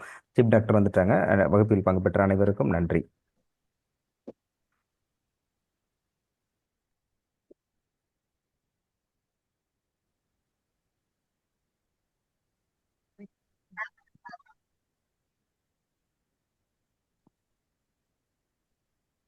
அனைவருக்கும் வணக்கம். வணக்கம் ஐயா. அனைவருக்கும் வணக்கம் ஐயா. வணக்கம். வணக்கம் ஐயா. வணக்கம் ஐயா. வணக்கம்மா. ஐயா வணக்கம் ஐயா. மாதவிலக்கு பத்தி பேசிட்டு இருக்கோம். வணக்கம் வணக்கம்மா. ஐயா, எனக்கு யூடிஐ பிரச்சனை அதிகமாக உள்ளது. இருமினால் யூரினும் ரத்தம் வருகிறது. டாக்டரிடம் முறையாக மருத்துவம் எடுத்தும் வருகிறேன், ஆனால் தீர்வு இல்லை. இதனால் எனக்கு திருமணம் நடந்து 12 இயர்ஸ் ஆயிருக்கா. 12 ஆண்டுகள் ஆகியும் தாய்மை அடையும் தன்மை வரவில்லை. தங்களின் கருணையால் நல்ல தீர்வு கிடைக்க வேண்டுகின்றேன் ஐயா. ஒரு சகோதரி போட்டிருக்காங்க. அதாவது இந்த யூடிஐ பிரச்சனைன்றது வந்து இப்போ ரொம்ப சர்வசாதாரணமாகி போச்சு. யூடிஐ பிரச்சனைன்றது ரொம்ப ரொம்ப சர்வசாதாரணமாகி போச்சு. அதான் நாங்களாம் ப்ராக்டிஸ் பண்ணும்போது காலேஜ் படிக்கும்போது ரொம்ப ரேராக இருக்கும். யூடிஐ பிரச்சனை ரொம்ப ரேராக இருக்கும். இன்டர்ன்ஷிப்பெல்லாம் கூட பார்க்கணும்னா யூடிஐ ரொம்ப ரொம்ப ரேராக தான் இருக்கும். பட் இப்போ வந்து ரொம்ப ரொம்ப அதிகமாக இருக்குது. ரொம்ப அதிகமாக இருக்குது. சர்வசாதாரணமாக யூடிஐ பிரச்சனை இருக்குது. ஆகும்னா யூடிஐ பிரச்சனை வருது. எல்லாமே நம்ம நடைமுறை வாழ்க்கையில் நாம் வந்து ஃபாலோ பண்ணுற சிஸ்டம் டோட்டலாக என்டையர்லி மாறி போச்சு. அவங்க தான் முக்கியமான ரீசனாக இருக்காங்க. நமக்கு இந்த சின்ன சின்ன மாற்றங்கள் நம்ம லைஃப்பில் நிறைய மாற்றிட்டோம். நம்மளையும் அறியாமல் நிறைய மாற்றிட்டோம். அதான் நம்ம இங்கே நம்ம கிளாஸில் வந்து டீகோட் பண்ணி எல்லாம் கரெக்டாக சொல்லி சின்ன சின்ன விஷயமா இருக்கும். பாருங்கள், இப்போ கிட்டத்தட்ட 9-10 நாளாக பேசுகிறோம். ஆனால் இன்னும் மெயின் சப்ஜெக்ட்டுக்கே வரல. அதான் மருந்துக்கே நம்ம போகல. எல்லாரும் நினைக்க மெயின் சப்ஜெக்ட் மருந்து. நம்ம நடைமுறை வாழ்க்கையில் நம்ம டே டு டே லைஃப்பில் மாற்றங்களை மாற்றிக்கொள்ளாத வரையில் நம்முடைய வாழ்க்கை நோய்கள் தொடரும், வாழ்க்கை பிரச்சனைகளும் தொடரும். ஒரு நம்மளுடைய நான் அவ்வளோ ரொம்ப வேண்டாம். போன தலைமுறை எடுத்துக்கோங்க, அதுக்கு முன்ன தலைமுறை எடுத்துக்கோங்களேன். அவங்க வாழ்க்கையில் சந்தித்த பிரச்சனைகளை நாமளும் சந்திக்கிறோம். ஆனால் அதோடைய இன்டென்சிட்டி ஆஃப் சஃபரிங்கு இப்போ இருக்கிற இன்டென்சிட்டி ஆஃப் சஃபரிங், இந்த இன்டென்சிட்டி ஆஃப் சஃபரிங்ன்ற அது ரொம்ப அதிகம், இப்போ அதிகம். அப்போ ப்ராப்ளம்ஸ் ரொம்ப அதிகம். இப்போ ப்ராப்ளம்ஸ் அதிகம் அப்படின்னா இப்போ தான் ரொம்ப அதிகம், அப்போ கம்மி. நீங்கள் படசையும் புதுசையும் ஒரு ஜென்ரேஷன் முன்னாடி 2 ஜென்ரேஷன் முன்னாடி கம்பேர் பண்ணி பாருங்க. நம்ம எல்லா வகையிலும் கஷ்டப்பட்டுருக்கோம், சஃபர் ஆகிட்டு இருக்கோம்.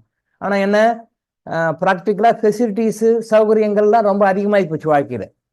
அவங்களுக்கு இருந்த ஃபெசிலிட்டிஸ் சௌகரியங்கள்லாம் இப்போ கம்மி, அப்போ கம்மி, இப்போ அதிகம். ஆனாலும் சஃபரிங் வந்து இப்போ அதிகமாக இருக்குது, அப்போ கம்மியாக இருக்குது. அதான் நம்ம டிகோட் பண்ணி சொல்லிட்டு இருக்கோம். நம்ம என்ன பண்ணோம், நிறைய சொல்லிட்டு இருக்கோம், ஃபாலோ பண்ணுவோம். டாக்டரிடம் முறையாக மருத்துவம் எடுத்து வருகிறேன், ஆனால் தீர்வு இல்லை. நல்லா பாருங்க, இது நல்ல அருமையான வார்த்தை. டாக்டரிடம் முறையாக மருத்துவம் எடுத்து வருகிறேன், ஆனால் தீர்வு இல்லை. அப்போ முறையாக நாம் மருத்துவம் எடுத்துருந்தா தீர்வு வந்திருக்கோமே. முறையாக நம்ம மருத்துவம் எடுத்துருந்தா தீர்வு வந்திருக்கோமே. அப்போ எங்கேயோ முறை தவறுதுன்னு அர்த்தம். அங்கேதான் மேட்ரு. நம்ம முறையாக நாம நினைக்கிறோம், டாக்டரும் நினைக்கிறாரு, ட்ரீட்மெண்ட் கொடுக்குறாரு, அவரும் முறையாக ட்ரீட்மெண்ட் கொடுக்குறாரு, நாமளும் முறையாக ட்ரீட்மெண்ட் எடுக்கிறோம். ஆனால் தீர்வு கிடைக்குது. அப்போ எங்கேயோ மிஸ்டேக் நடக்குது, எங்கேயோ மிஸ்டேக். என்ன மிஸ்டேக்கு? அவர் சைடில் மிஸ்டேக்கா, நம்ம சைடில் மிஸ்டேக்கான்னு பார்த்தா நம்ம சைட்லேயும் மிஸ்டேக் இருக்குது, அவர் சைட்லேயும் மிஸ்டேக், 2 சைட்லேயும் மிஸ்டேக் இருக்குது. ரெண்டுமே கரெக்ட் பண்ணோம். அப்போது டாக்டர் சைடில் மிஸ்டேக்கு நம்ம அவருக்கு அட்வைஸ் பண்ண முடியாது, சொல்ல முடியாது. நம்ம சைடு இருக்கிற மிஸ்டேக் கரெக்ட் பண்ணும்போது, கர்மா எனர்ஜி ஹீலிங்கை ஃபாலோ பண்ணும்போது நமக்கு தகுந்த டாக்டர் வந்து சேருவார். நம்மளை சரியான குணப்படுத்தக்கூடிய, சரியான வழிகாட்டக்கூடிய, சரியான போய் கரெக்டாக சேருவோம். அல்டிமேட் பாயிண்ட் எங்கே வந்தாலும் அந்த கர்மான்ற மூடிட்டு தான் வரும். நீங்கள் இங்கே சரி பண்ணீங்கன்னா கரெக்டான உங்களுக்கு சரியான தீர்வை கொடுக்கக்கூடிய ஒரு நபர் உங்களுக்கு லைஃப்பில் வருவார்.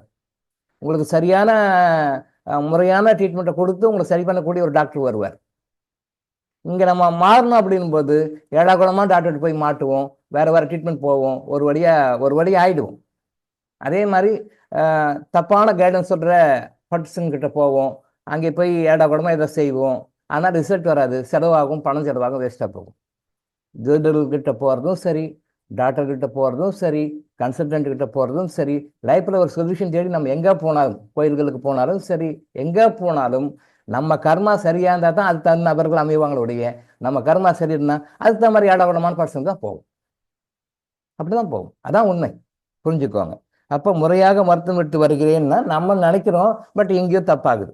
அதை வந்து நம்ம கர்மா எனர்ஜிங்களுக்கு ஃபைண்ட் அவுட் பண்ணி கரெக்டாக கொடுப்போம், சொல்லுவோம். திருவரம் நாடு 12 ஆண்டுகளாகியும் தாய்மை அடையும் தன்மை வரவில்லை. எஸ், அதாவது ஒரு குழந்தை பிறக்கல அப்படின்னு சொன்னா இப்போ அது ரொம்ப பெரிய பிரச்சனையா இருக்கு. ஒரு காலத்துல வந்து குழந்தை பிறகு சாதாரணமாக இருந்து இப்போ அதிகமாக உங்களுக்கே தெரியும். 3 வருடங்கள் வரைக்கும் நீங்க இன்னும் ஒரி பண்ணிக்க விட்டாரு.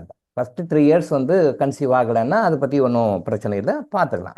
அதுக்காக ரொம்ப ஃபீல் பண்ண வேண்டியதோ, அதுக்காக ரொம்ப வந்து கஷ்டப்பட வேண்டியதோ, அதுக்காக ரொம்ப ஸ்ட்ரெயின் பண்ணுறதோ கிடையாது. Up to 3 years. 3 இயர்ஸ்க்கு மேலே போச்சுன்னா தான் நீங்கள் பார்க்கணும், என்னடா சம்திங் ராங் அப்படின்னு சொல்லி பார்க்கணும். 3 இயர்ஸ்க்கு மேலே தான் சம்திங் ராங். எனக்கு அப்புறம் இந்த என்னுடைய குருமார்கள் சொன்ன போது, நான் ஸ்டார்டிங்கில் படிக்கும்போது, இன்டர்ன்ஷிப், அதுக்கு மேலே எம்டி பண்ணும்போது எல்லாம் பார்க்கும் பொழுது எல்லாரும் ஜென்ரலாக சொல்லுவாங்க, ஒரு குழந்தை பிறப்புக்கு வந்து காரணம் வந்து மெயினாக தந்தை தான், அப்பா சரியில்லாதனால தான் குழந்தை பிறக்கல. பெண் மரடுன்றதெல்லாம் கிடையாது, ஆண் மரடு மட்டும்தான் இருக்கு. ஆண்கள் கிட்ட தான் மலட்டுத்தன்மை இருக்கு, பெண்கள் கிட்ட பிரச்சனை கிடையாது, பெண்கள் எல்லாம் ஓகே, ஆண்கள் தான் எல்லாத்துக்கும் காரணம் அப்படின்னு சொல்லுவாங்க. இன்னொரு அடிஷனல் விஷயம் என்னன்னா, இந்த குழந்தை பிறப்புக்கும் கூட ஆண் குழந்தை பிறக்குது, பெண் குழந்தை பிறக்குது, அதுக்கெல்லாம் கூட ஆண் தான் காரணம் அப்படின்னு சொல்லுவாங்க. சயின்டிஃபிக்காக இப்பயும் அதான் சொல்லிட்டு இருக்காங்க. குழந்தை பிறப்புக்கும் குழந்தை பிறக்கிறதுக்கும் பிறக்காததுக்கும் காரணம் அப்பா தான், அதே மாதிரி ஆண் குழந்தை பிறக்கிறதுக்கும் பெண் குழந்தை பிறக்கிறதுக்கும் காரணம் அப்பா தான் அப்படின்னு ஜென்ரலாக இருக்கு. இப்பயும் அது சயின்டிஃபிக்காகவும் சொல்றாங்க, மற்ற முறைகளையும் சொல்லிட்டு இருக்காங்க. ரெண்டுமே தப்பு. குழந்தை பிறக்கலைன்னாலும் அப்பாவும் காரணம், அம்மாவும் காரணம், 2 பேருமே காரணமா இருக்கலாம். சில கேஸ்ல அப்பாவா இருக்கலாம், சில பேர்ல அம்மாவா இருக்கலாம், சில பேர் 2 பேருமே இருக்கலாம் மேபி. அதாவது ஆண்கள் மட்டுமே தான் வந்து குழந்தை பிறப்புக்கு காரணமாக, குழந்தை பிறக்காத்துக்கு காரணமா இருக்கிறாங்க அப்படின்றது தவறு. பெண்களும் காரணமாக இருக்கிறார்கள், 2 பேரோடவே பிரச்சனை இருக்கலாம். ஸோ ஒரு குழந்தை இல்லை அப்படின்னு சொல்லும்போது யாரை பார்க்கணும்? ஹஸ்பண்டையும் பார்க்கணும், ஒய்ஃபையும் பார்க்கணும், 2 பேரையும் பார்க்கணும். சில பேர் 2 பேருக்குமே 3 கேட்டகரியுமே இருக்கு. ஹஸ்பண்ட் சைட்லேயும் இருக்கும், ஒய்ஃப் சைட்லேயும் இருக்கும், 2 பேர் சைட்லையுமே இருக்கும். இப்போ அதுதான் ட்ரெண்டா இருக்கு, அதை பார்த்து சரி பண்ணு. சரியா? தென் அதே மாதிரி குழந்தை பிறக்கிறதுக்கும், ஆண் குழந்தை பிறக்கிறதுக்கு தந்தை தான் காரணம், பெண் குழந்தை பிறகு தந்தை தான் காரணம். பெண்கள்லாம் அப்படி கிடையாது. நோ, அது தப்பு. பெண் குழந்தை பிறக்கிறதுக்கும் சரி, ஆண் குழந்தை பிறக்கிறதுக்கும் சரி, 2 பேருடைய கர்மாவுமே காரணமாக இருக்குது. நீங்க பிசிக்கலா வேற ரீசன் சொல்லுங்க, அப்படி இப்படி எல்லாம் சொல்லிக்கலாம். பட் உண்மையான ரீசன் வந்து பெண் குழந்தைகளே பிறந்தாலும் சரி, ஆண் குழந்தைகள் பிறந்தாலும் சரி, காரணம் வந்து அப்பாவும் அம்மாவும் தான். சாஸ்திரம் என்ன சொல்லுது அப்படின்னா, ஒரு மனிதன் இந்த பூமியில பிறந்தா அவன் வந்து அடுத்த ஒரு உயிரை உருவாக்கிடணும். அவன் ஒரு தந்தையாக ஒரு தாயாக 2 பேருமே ஒரு உயிரை உருவாக்கணும். அது தர்மம், அது சாஸ்திர தர்மம். அது அப்படித்தான் உடம்பு படைக்கப்பட்டிருக்குது. ஒரு குழந்தையை பெற்று தரக்கூடிய தன்மையை வந்து ஒரு பெண் இருக்கணும். ஒரு ஆண் வந்து தந்தையாக மாறணும், ஒரு ஆண் தந்தையாக மாறணும், ஒரு பெண் தாயாக மாறணும். இங்க மாறல எப்படின்னா சம்திங் வேற ஏதோ தோஷம் இருக்கு, அது சரி பண்ணிக்கோன்னு இறைவன் சொல்லி கொடுக்குறாரு. சரி பண்ணிக்கோன்னு இப்போ நான் நேரில் வந்து மீட்டிங்ல வந்து உட்காந்து தைரியமாக சொல்ல மாட்டேன், அது மறைமுகமா சொல்றாரு. அதான் உண்மை. அதை நம்ம சரி பண்ணலை அப்படின்னு சொன்னா அடுத்தடுத்த ஜென்மங்களுக்கும் தொடரும். இது நிறைய பேர் தெரியாது. இதுதான் ஆன்மீக உண்மை. சரி, இப்போ ஏதோ குழந்தையில ரைட், ஓகே, விட்டுலாம் போ அப்படின்னு சொல்லி விட்டுருவாங்க சில பேர். ஒரு ஸ்டேஜுக்கு மேலே பண்ண மாட்டாங்க. பட் அது என்ன காரணம் அப்படின்னா, அதுக்கு ஒரு காரணம் இருக்குது. அந்த காரணத்தை பார்த்து சரி பண்ணுன்னு இறைவன் மறைமுகமா சொல்றார். 2வது, சில பேருக்கு ஆண் குழந்தை பிறக்கும், சில பேருக்கு பெண் குழந்தை பிறக்கும். சாஸ்திரம் என்ன சொல்றது? சாஸ்திரம்னா இறைவன் சொல்றதுன்னு அர்த்தம். சாஸ்திரம்னா நீங்களும் நானும் யாரும் ஒருத்தர் எழுதிக்கு சொல்றது கிடையாது. சாஸ்திரம்னா இறைவன் சொல்றது அர்த்தம். ஒரு மனிதன் ஆண் குழந்தையே பெற்றுக்கிட்டாலும் சரி, ஒரு ஃபேமிலியில் ஆண் குழந்தை மட்டும் இருந்தாலும் அதுவும் தோஷத்தை காட்டுகிறது. பெண் குழந்தை மட்டுமே பிறந்தாலும் அதுவும் தோஷத்தை காட்டுகிறது.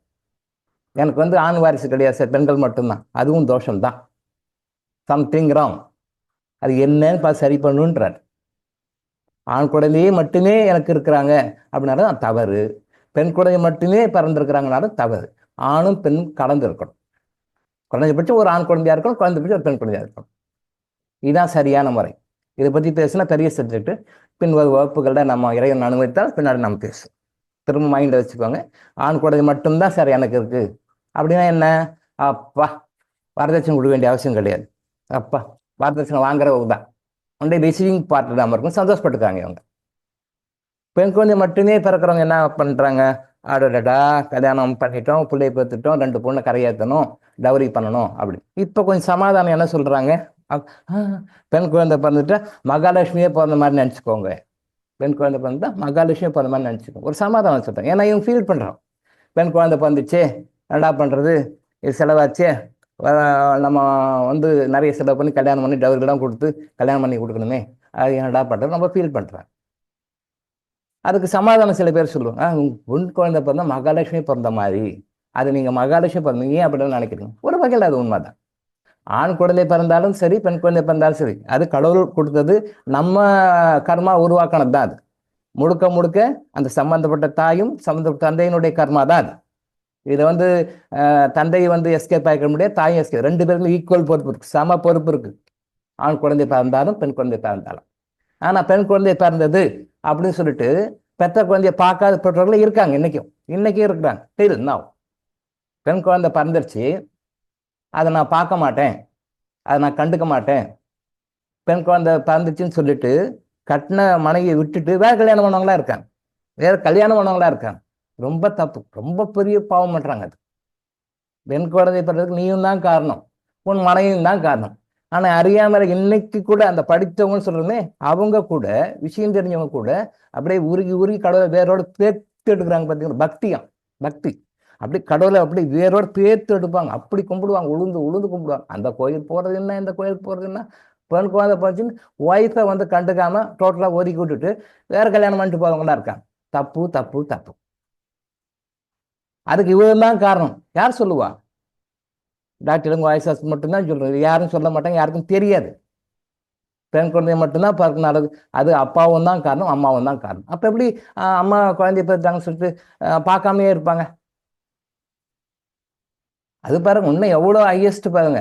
நீ வேண்டாம் பெண் குழந்தை பண்ணிட்டு குழந்தைய பார்க்காதவங்க இருக்கிறாங்க, குழந்தைய போய் பார்க்காதவங்க இருக்காங்க, சண்டை பிடிக்கிறதுக்கு இருக்காங்க, வரவே வாழான்றவங்க இருக்காங்க, டைவர்ஸ் பண்ணிட்டு வேற கல்யாணம் பண்ணுறவங்களும் இருக்காங்க, வேற காரணங்கள். ஆனால் உண்மையான காரணம் பெண் குழந்தை பிறந்துச்சு.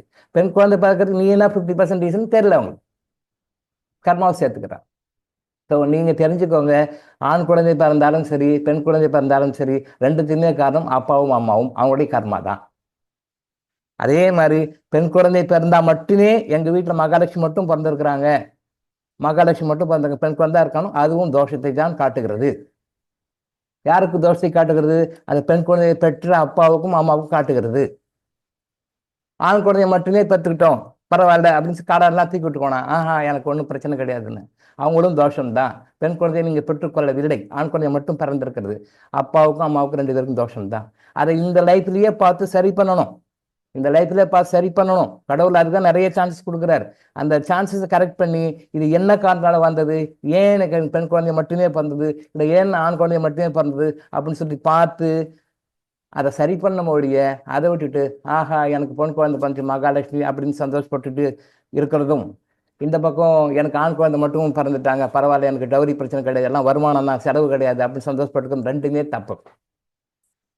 புரிஞ்சுக்கோங்க. இந்த உண்மையை வந்து உலகத்தை இதுவரைக்கும் யாருமே சொல்லியிருக்க மாட்டாங்க. இதுதான் உண்மை, புரிஞ்சுக்கோங்க. இதுதான் டாக்டர் இளங்கோ ஸ்பெஷாலிட்டியில ஒன்று. நிறைய ஸ்பெஷாலிட்டி இருக்கு, வாய்ப்புகள் ரொம்ப சொல்றோம், இது ஒன்று. இது யாராவது சொல்லியிருக்காங்களா பாருங்க, யாரும் சொல்லியிருக்க மாட்டாங்க. இப்படி ஒரு விஷயம்னு யாருக்குமே தெரியாது, நோட் பண்ணி பாருங்க. எஸ்,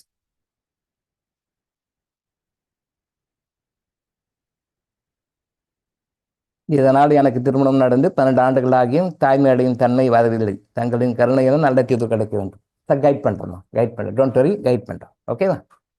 நான் கைட் பண்றேன்னு நான் பண்ணேன், இறைவன் பண்ணுவார், என் மூலமாக இறைவன் பண்ணுவார், அவ்வளவுதான். டாக்டர் இளங்கோ பண்ணேன், doctor Ilango is a tool, அவ்வளவுதான். என் மூலமாக அவர் செய்வார். ஓகே, பண்ணிக்கலாமா? ஐயா, எனக்கு 3 மாதங்களாக உதிரப்போக்கி இருக்கிறது, தற்போது நடக்க முடியவில்லை. நான் கடந்த 2 நாட்களாக வேலைக்கு செல்லாமல் விடுமுறையில் இருக்கிறேன். இது போன்ற நாட்களில் இருப்பதை விட இறப்பதே மேல் என மனம் வெறுத்து போகிறது. ஐயா, நீங்கள் தான் எனக்கு வழிகாட்ட வேண்டும். ஓகே, சரி. ஐயா, எனக்கு 3 மாதங்களாக உதிரப்போக்கி இருக்கிறது, தற்போது நடக்க முடியவில்லை. கடந்த 2 நாட்களாக வேலைக்கு செல்லாமல் விடுமுறையில் இருக்கிறேன். இது போன்ற நாட்களில் இருப்பதை விட இறப்பதே மேல் என மனம் வெறுத்து போகிறது. ரைட். அதாவது உதிரப்போக்கு அப்படின்றது வந்து இறைவன் வந்து இயற்கையா ஏற்படுத்தினது. அது வந்து நான் ஏற்கனவே பல வகுப்புகள் சொல்லியிருக்கேன். 3 நாளைக்கு கம்மியாக இருக்கக்கூடாது, 5 நாளைக்கு அதிகமாக போகக்கூடாது. Only 3 days. 3 நாளைக்கு கம்மியாக போனாலும் உள்ள ஏதோ பிரச்சனைன்னு அர்த்தம். 1 நாள் 2 நாள் தான் இருக்குது அப்படின்னாலும் பிரச்சனை, 5 நாளைக்கு மேலே போனாலும் பிரச்சனை, சம்திங் ராங். அது என்னன்னு பார்த்து சரி பண்ணணும்னு சொல்லியிருக்கோம். அப்போது இந்த உதிரப்போக்கு அதிகமாக இருக்கும் பொழுது இதுக்கு நிறைய காரணங்கள் இருக்குது. இன்னும் சொல்ல போனால் கண்ணுக்கு தெரியாத காரணங்கள் நிறைய இருக்குது.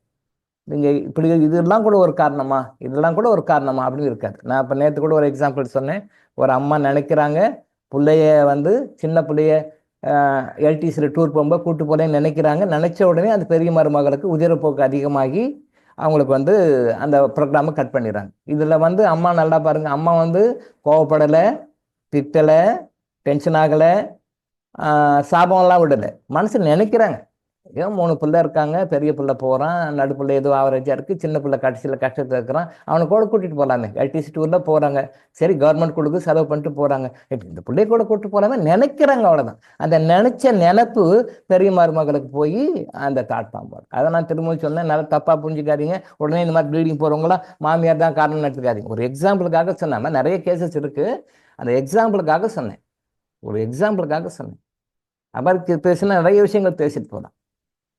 ஒரு ஆஃபீஸில் ஒரு மேனேஜர் இருக்கார், அவர் கீழே இருக்கிறவர் ஒரு தப்பு செய்கிறாரு. அந்த தப்பை வந்து இவர் நோட் பண்ணி கொஞ்சம் ஸ்ட்ராங்காக அவர் பேசுகிறார். இந்த மாதிரிலாம் பண்ணியிருக்கேன், இந்த மாதிரிலாம் செஞ்சுருக்கேன், இதெல்லாம் பண்ணக்கூடாது, மீறி பண்ணால் நான் மேலே ஆக்ஷன் எடுப்பேன், ஹெட் ஆஃபீஸ் தகவல் கொடுப்பேன் அப்படின்னு சொல்கிறார். அவ்வளோதான்.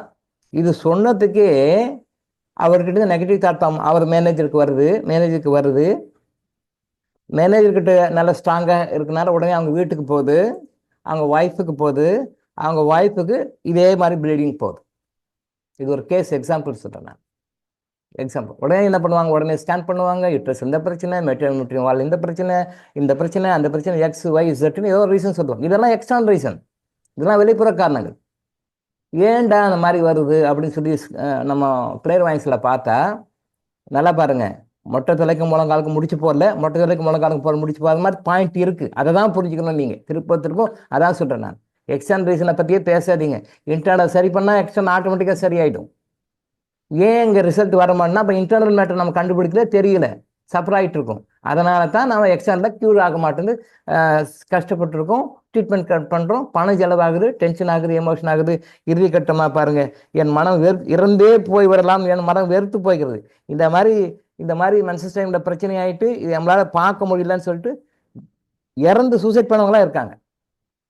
பேப்பரில் நானும் பார்த்துருக்கேன், அனுபவத்துலேயும் பார்த்துருக்கேன், பேப்பர்லேயும் நிறைய நியூஸ் நான் பார்த்துருக்கேன். இந்த மாதிரி பிரச்சனை என்னால் கண்ட்ரோல் பண்ண முடியல, எங்கே போச்சும் சரி பண்ண முடியலன்னு சொல்லிட்டு சூசைட்லாம் பண்ணியிருக்காங்க. இந்த சூசைட் பண்ண வச்சது வந்து அவங்களுடைய பாஸ்ட் லைஃப்பில் அவங்களோட வாழ்ந்து இப்போ பிறகு எடுக்காமல் அப்போ இருக்கிற அந்த நெகட்டிவ் ஆத்மா இவங்க மறுபடியும் எடுத்து வந்துட்டாங்க. போன பிறகு இருக்கிற ஆத்மா படி வாங்கி இதே மாதிரி டென்ஷன் பண்ண வச்சு, சூசைட் பண்ண வச்சு, கை கட்டி சந்தோஷப்படு, சூப்பர், நான் நினச்சது நடந்துச்சு, என்னோட விருப்பம் நிறைவேறி விட்டது, நான் நினச்சது சாதிச்சுட்டேன் அப்படின்னு சந்தோஷப்படு. இந்த மாதிரி சூசைட் பண்ணிட்டு இறந்துட்டாங்க இதே பிரச்சனைக்காக. இது ஒரு கேஸ் இருக்கு. அதே மாதிரி இன்னொரு கேஸு நான் தான் சொன்னேனே, அதாவது நெகட்டிவ் எனர்ஜி, இவர் ஏதோ தப்பு பண்ணியிருக்கிறாரு, ரைட் ஓகே, தப்பான right okay. As a manager, as a superior அவர் கண்ட்ரோல் பண்ண திட்டுறாரு. இவர் நினச்சிக்கிறாரு தான் செய்ய தப்புன்னு நினைக்கல, ஆனால் மேனேஜர் மேலே அவர் ஒரு நெகட்டிவ் தாட் ஃபார்ம் அனுப்புறாரு, நெகட்டிவ் தாட் ஃபார்ம் அனுப்புறாரு. அவர் அடிக்க முடியாது, பேச முடியாது. அது என்ன பண்ணுது, அவருடைய ஆறாவுக்கு வருது, அவருடைய ஆறா பார்க்க அவர் ஸ்ட்ராங்காக இருக்குது, அவர் ஸ்ட்ராங்காக வச்சுங்கிறாரு. உடனே என்ன பண்ணும், அவருடைய லவ் டவுன்ஸ் யார், எப்பவுமே லவ் டவுன்ஸ் யாருன்னு போகும், அன்பானவர்கள் பிரியமானவர்கள் யாருன்னு பார்க்கும். உடனே அவங்க ஒய்ஃபு, இந்த ஸ்டாஃபுக்கும் அவங்க ஒய்ஃபுக்கும் சம்மந்தமே கிடையாது. அவங்க யார் குட்டையா நட்டையானா தெரியாது, மேனேஜர் மட்டும் தான் தெரியும். மேனேஜரோட ஸ்டாஃபுக்கு வந்து மேனேஜரோடைய ஒய்ஃபை பற்றி தெரியவே தெரியாது. நல்லா புரிஞ்சுக்கோங்க, மேனேஜருடைய ஒய்ஃபை பற்றியோ, மேனேஜர் எப்படி இருப்பாங்க, அவங்க பேர் என்ன, அவங்க ஒய்ஃப் எப்படி இருப்பாங்க, என்ன எதுவுமே தெரியாது. ஆனால் தாட் ஃபார்ம் கரெக்டாக போயிடுது. அப்போ அவருடைய லவ்டு ஒன்ஸ் யார், அவருடைய அன்புக்குரியவர்கள் யார், இவர் ஒன்றும் பண்ண முடியல, கர்மா ஸ்ட்ராங்காக இருக்குது, இவருடைய ஆரா ஸ்ட்ராங்காக இருக்குது, ஓகே. உடனே அடுத்து யார், அவங்க ஒய்ஃபுக்கு போகுது. அவங்க ஒய்ஃபு வீக்காக இருக்கிறாங்க, உடனே ஒய்ஃபுக்கு ப்ளீடிங் ஆகுது. இந்த மாதிரி இதே பிரச்சனை இருக்குது. அந்த கேஸுக்கு நம்ம என்ன சொன்னோம்னா, அந்த மேனேஜருக்கு சொல்லி, சார் உங்கள் ஸ்டாஃபு நீங்கள் மேலே நடவடிக்கை எடுத்தீங்களே, அவர் மேலே பண்ணீங்களே, அவருக்கு நீங்கள் மன்னிப்பு கேளுங்கன்னு சொன்னோம். பெக்குலியரான கேஸ் அது. இந்த மாதிரி நிறைய டிஃபரன்ஸ் இருக்கு. மற்றவங்களுடைய டாக்டருங்க வாய்ஸ் ஒரு பேஷண்ட்டை க்யூர் பண்ணுறதுக்கும் மற்றவங்க க்யூர் பண்ணுறதுக்கும் நிறைய வித்தியாசம். இதுதான் difference between other hospitals and doctor Ilango voice ஹாஸ்பிட்டல்னு சொல்கிறேன். நாம அவருக்கு மன்னிப்பு நான் ஏன் சார் கேட்கணும், நீங்கள் கேளுங்க சார் சரியாக போகும்னு சொன்னேன். நீங்கள் கேளுங்க சார் சரியாக போகும்னு சொன்னேன். மருந்தே கொடுக்கல. நல்லா பாட்டுங்க, இங்கே தான் பாயிண்ட், நோட் அவுட் பாயிண்ட். நான் மருந்து எதுவும் கொடுக்கல. நீங்கள் அவருக்கு மன்னிப்பு கேளுங்க. எப்படி சார் போய் கேட்கறது? நீங்கள் ஒன்றும் நேரில் போய் கேட்க வேண்டாமே. அது உருவத்தை நினச்சி பேசி நம்ம மேலே ஆக்ஷன் எடுத்து சரிதான். நம்ம ஃப்ரீயாக பேசலாம். அது டிவைனுக்கு தெரியும். ஃப்ரீயாக பேசலாம். கையில் கிறிஸ்டல் வச்சுக்கோங்க. நான் உன் மேலே ஆக்ஷன் எடுத்தது சரிதான், தவறு கிடையாது. ஆனால் நீ தவறு அப்படின்னு நினச்சிக்கிட்டு எனக்கு நெகட்டிவ் எனர்ஜி அனுப்பிச்சிருக்கிறேன். நான் அதை அக்செப்ட் பண்ணிக்கிறேன். ஏதோ காரணத்தால அனுப்பிச்சிருக்கிறேன். நான் அக்செப்ட் பண்ணிக்கிறேன். தயவு செஞ்சு என்னை மன்னிச்சிரு. என் உடம்பு நல்லாகணும் அப்படின்று, அதான் என் மனைவி உடம்பு நல்லாகணும் அப்படின்னு சொல்லிட்டு நீ ஆசீர்வாதம் பண்ணு. நேரில் இல்லை, மறைமுகமாக மனசை நினச்சி நீ பண்ணுங்க. இதுதான் நான் சொன்னேன். கிறிஸ்டல் கையில் அந்த அந்த சம்மந்தப்பட்ட நபர் பேர் சக்கரவர்த்தி நீ என்னோட கீழே வேலை செய்கிற ஸ்டாஃப் ஃப்ரீயாக பேசலாம். ஒன்றும் தப்பு. கிறிஸ்டல் கரெக்டாக கொண்டு போய் யாருக்கு கொண்டு போய் தெரியும். சக்கரவர்த்தி நீ ஒரு தப்பு பண்ண டிபார்ட்மெண்ட்டில், இந்த டிபார்ட்மெண்ட் தப்புனால நான் உன் மேலே ஆக்ஷன் எடுத்தேன், நடவடிக்கை எடுத்தேன். ரொம்ப சீரியஸாக கூட எடுக்கல, கம்மியாக தான் எடுத்தேன். ஏன்னா நான் மேலே எடுக்கிற பதில் சொல்லணும். அதனால நான் மேலே எடுத்தேன். ஆனால் நீ அதை தப்பாக புரிஞ்சுக்கிட்டு நீ நெகட்டிவ் எனர்ஜி எனக்கு அனுப்பிச்சு என்னுடைய மனைவி வந்து சஃபர் ஆகிட்டு இருக்காங்க. தயவு செய்து மன்னிச்சிரு. நான் மேலே நடவடிக்கை சரிதான், ஆனால் நீ என்ன தப்பாக புரிஞ்சுக்கிட்டு தயவு செஞ்சு அதை மன்னிச்சிரு அப்படின்னு சொல்லிட்டு மன்னிப்பு இறைவன்கிட்டையும் இறைவன்கிட்ட மன்னிப்பு கேட்டுட்டு மன்னிச்சிரு, என்னை உடம்பு நல்லாக்கணும்னு சொல்லிட்டு ஆசீர்வாதம் பண்ணலாம். ஆனால் அவருடைய அந்த லோயர் ஆத்மா ஜீவாத்மா மன்னிக்காது. நீ என் மேலே நடவடிக்கை நான் அப்படி சொல்லு. ஜீவாத்மா மன்னிக்காது. நம்ம கேட்குறது உயராத்மா கிட்ட போகும். Higher soul. அதுக்கு தெரியும் பாஸ்ட் ப்ரெசன்ட் ஃபியூச்சர் எல்லாமே தெரியும். ஜீவாத்மா மன்னிக்காது. ஹையர் சோலுக்கு போன உடனே அது போகுது. ஹையர் சோல் அக்செப்ட் பண்ணிக்குது. உடனே அடுத்த 3 நாளில் ப்ளீடிங் நார்மல் ஆச்சு. Without any medicine. நான் மருந்தே கொடுக்கல. ஃபோன் பண்ணுறார், சார் அப்பாயின்மெண்ட் வேணும். என்ன சார் சொல்லுங்க அப்படின்னு. சார் ப்ளீடிங் நின்று போச்சு சார். வெரி குட், அதை மெயின்டைன் பண்ணிக்கோங்க சார். வெரி குட், மெயின்டைன் பண்ணுங்க சார். சார் மருந்துக்கு பணம் அனுப்பவே இல்லை சார், ஏதாவது கொடுக்கணும்னா நான் மருந்தே கொடுக்கலையே உங்களுக்கு அப்படி. சார் நீங்கள் மருந்து கொடுக்கல சார், நான் எங்கெங்கெல்லாம் ஹாஸ்பிட்டல் போய் எங்கே சரி பண்ணேன், சரியான மருந்து கொடுத்து பண்ணீங்க சார். மருந்து கண்ணுக்கு தெரியாமல் மருந்து கொடுத்துருக்கீங்க சார். கண்ணுக்கு தெரியாமல் மருந்து சரி பண்ணி சார். அந்த கண்ணுக்கு தெரியாமல் மருந்துக்கு நான் பணம் அனுப்புகிறேன் சார் அப்படின்னாரு. எவ்வளோ சார்? உங்கள் மனசு என்ன தோணுதோ அனுப்பிச்சுடுங்க. உங்கள் மனசுக்கு என்ன தோணுதோ அனுப்பிச்சுடுங்க சார்.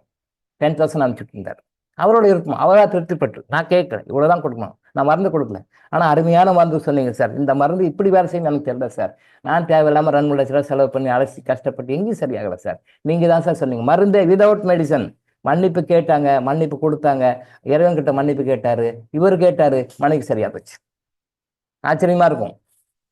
சினிமா கதை மாதிரி இருக்கும், சீரியல் கதை மாதிரி இருக்கும். ஆனால் உண்மை இதான் உண்மை. மருந்தே கொடுக்க சரி, இதான் சரியான மருந்து நாம் கொடுக்கல. நாம் ஏதோ இந்த மருந்து கொடுத்தா சரியாகும், இதை கொடுத்தா சரியாகும், இந்த சூர்ணம் கொடுத்தா சரியாகும், இந்த லேக்கிங் கொடுத்தா சரியாகும், இந்த கேப்சூல் கொடுத்தா சரியாகும், இந்த டிப்ஸ் போட்டால் சரியாகும், இப்படிலாம் நாம் நினச்சிட்டு இருக்கிறோம். அப்படிலாம் இல்லை. அந்த சரியான மருந்து அங்கே மன்னிப்பு கேட்கறது தான். அந்த கர்மா எவனும் மன்னிப்பு கேட்டார், ப்ளீடிங் சரியாக போச்சு, சுத்தமாக சரியாக போச்சு, நார்மல் விதவுட் அதாவது எனி மெடிசன் 3 days சரியாக போச்சு. அப்போ அவர் தான் கேட்குறார், அப்பாயின்மெண்ட் கொடுக்க முடியல, சரி சார் சொல்லுங்க சார், மருந்தே கொடுக்காம சரி பண்ணிட்டீங்க சார், ஆனால் ஒரு பெரிய மருந்து கொடுத்துருக்கீங்க சார், அந்த மருந்துக்கு நான் காசு கொடுக்குங்க சார், உங்களால் என்ன முடியுதோ கொடுக்கணும்னு நினைக்கிறோம். 10,000 அனுப்பிவிட்டார். This is fact. நம்ம எல்லாரும் மருந்துன்னு போகிறோம். இப்போ கூட இத்தனை நாளாக இந்த மருந்தை பற்றி பேசாததுக்கு காரணம் இதான். இதெல்லாம் நம்ம சரி பண்ணாலே ஆட்டோமேட்டிக்காக சரியாயிடும். ஸோ நான் கைட் பண்ணுறேன், சரி பண்ணிக்கலாம் ஏதாவது பெரிய விஷயம் வந்து பண்ணிக்கலாம். எதுக்காக சொல்ல வரேன்னா, மருந்து சாப்பிட்டா சரியாக போய்டுன்றது கிடையாது. நீங்கள் வந்து இறப்பதே மேல் என் மனம் வெறுத்து போகிறது அப்படின்னு நீங்கள் சொல்கிறீங்க இல்லையா, இந்த இறத்தையே போல் மனம் வெறுத்து போகிறது அப்படின்னு உங்களுக்கு அந்த நினைப்பை உருவாக்குகின்றது என்ன அப்படின்னா, உங்களுடைய பாஸ்ட் லைஃப் உங்களோட சம்மந்தப்பட்ட ஒரு ஆத்மா. அது லேடி தான், ஜென்ஸ் கூட கிடையாது, லேடி. ஆம்பளைனுடைய ஆத்மா கூட லேடி, உங்களோட வாழ்ந்தவங்க. அவங்க பாஸ்ட் லைஃப் நீங்கள் வந்துட்டீங்க, அவங்க வரல. அதான் நான் கைட் பண்ணுறேன். சரி பண்ணிக்கலாம். டோன்ட் வரி, பண்ணிக்கிறேன். அடுத்து டாக்டர் சாருக்கு வணக்கம். என் மகளுக்கு 4-5 மாதங்களுக்கு ஒரு முறை தான் மாதவிடாய் வருகிறது. அப்படி வரும்போது மிகுந்த வழியாக துடிக்கிறாள். என் மனைவி மற்றும் உடன் பிறந்த சகோதரர்களுக்கு இது போன்று நடந்ததாக தெரியவில்லை. கரெக்ட். என் மகளுக்கு வயது 27 ஆகிறது. இன்னும் சில மாதங்களில் திருமணத்திற்கு தயாராக நிலை. இதற்கு தீர்வு தெரியாமல் நானும் எனது மனைவியும் வேதனையால் அழுகிறோம். இப்படி மாதவிடாய் பிரச்சனை பாதிக்கப்படுவதற்கும் கர்மாவுக்கும் 100% கர்மா லிங்க் இருக்கு சார். 50, 30, 40 இல்லை, 100% கர்மா சார். 100% கர்மா. அதை தான் நம்ம சொல்கிறோம். நீங்கள் அந்த ரூட் காசை கட் பண்ணுங்கன்னு சொல்கிறோம். ரூட் காசை கட் பண்ணிங்கன்னா சரியாயிடும். ரூட் காசை விட்டுட்டு நம்ம மற்றெல்லாம் பண்ணிட்டு இருக்கோம். அதுதான் 100% கர்மா தான். என் மகளுக்கு 4-5 மாதங்களுக்கு ஒரு முறை தான் மாதவிடாய் வருகிறது. ரொம்ப தப்பு. இப்போ நம்ம சொன்னோம். அதே மாதிரி சில பேர் இப்போ ரீசெண்டாக என்ன பண்ணுறாங்க, ஏஜ் அட்டன் பண்ணுது குழந்தை, அட்டன் பண்ணிட்டு இதே மாதிரி ஒரு 4-5 மாதத்துக்கு வரதில்லை, வருஷத்துக்கு ஒரு தடவை 2 தடவை தான் வருது அப்படின்னாங்க. அதுவும் வந்து உள்ள ஹார்மோனிக் பேலன்ஸ் எல்லாம் காட்டுது. எக்ஸ்டர்னல் ரீசனாக ஹார்மோனிக் பேலன்ஸை காட்டுது, இன்டர்னல் ரீசனாக வேறு சில காரணங்களை காட்டுது. நம்ம என்ன பண்ணோம், எக்ஸ்டர்னலையும் பார்க்கணும், இன்டர்னலையும் பார்க்கணும். அப்படி பார்த்து சரி பண்ணோம்னா சரியாது. இந்த மாதிரி பிரச்சனைகள் தான் பின்காலத்தில் பின்வரும் காலங்களில் குழந்தைமை பிரச்சனைகளுக்கும் யூடிஐ பிரச்சனைகளுக்கும் சரி அது வேண்டாம், குழந்தைமை பிரச்சனைகளுக்கும் யூடிஐ பிரச்சனைகளுக்கும் காரணமாக இருக்கிறது. இன்னும் வேறு சில பிரச்சனைகளாக இருக்குது, அது இப்போ வேண்டாம், போட்டால் கன்ஃபியூஸ் பண்ணிக்க வேண்டாம். அதனால் பின்னால் வர பிரச்சனைகளுக்கு இதுவும் ஒரு காரணமாக. இன்னும் சொல்ல போனால் அது சொல்ல வந்தே சரி சொல்லிடுவோம். கர்ப்பப்பை வாய் புற்றுநோய் வருவதற்கும் காரணமாக இருக்கிறது. அதான் மேட்ரு. அது சொல்ல வேணாம் பார்த்தேன், சரி சொல்லிட்டோம். இதான் ரீசன். இப்போ சர்வசாதாரணமாக போடுறாங்க இல்லையா, எல்லா ஸ்கூல்லையும் எல்லா குழந்தைகளுக்கும் போடுறேன்னு கவர்மெண்ட் எழுந்துனுங்கிறது. இப்போது அதுக்கெல்லாம் கூட காரணம் இந்த மாதிரி வர்றது தான். பட் அதுக்கு அந்த லெவலுக்கு போக வேண்டாம். நம்ம சொல்கிறத கரெக்டாக ஃபாலோ பண்ண சரியாயிடும். கர்ப்பப்பை வாய் புற்றுநோய் தடுப்பூசியெல்லாம் தேவையில்லை. போட்டாலும் அது வராதுன்றதுக்கு உத்தரவாதமும் கிடையாது. ஆனாப்பட்ட கொரோனாவுக்கே அவ்வளோ உத்தரவாதம் பண்ணாங்க, செஞ்சாங்க, யாரும் ஒன்றும் கியூ ஆகலையே. போட்டவங்களுக்கே வந்தது, 4 தடவை 5 தடவை போட்டவங்களுக்கு வந்தது. அப்போ கர்ப்பப்பை வாய் புற்றுநோய் போட்டு தடுப்பூசி போட்ட மட்டும் வராதுக்கு என்ன உத்தரவாதம்? என்ன உத்தரவாதம்? பிஸ்னஸ் நடக்கும் கோடிக்கணக்கில், அவ்வளோதான். அது வேறு விஷயங்கள்லாம் நடக்கும், அவ்வளோதான். பட் நம்ம இம்ப்ரூவ்மெண்ட் ஆகி வெளியே வந்தோம்னா இல்லை. ஸோ நம்ம கைட் பண்ணால் பண்ணிக்கலாம், சரி பண்ணிக்கலாம்.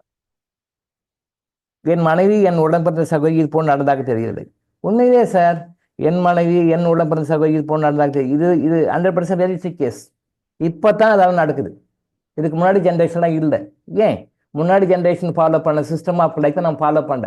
This the root cause of all our suffering in present days.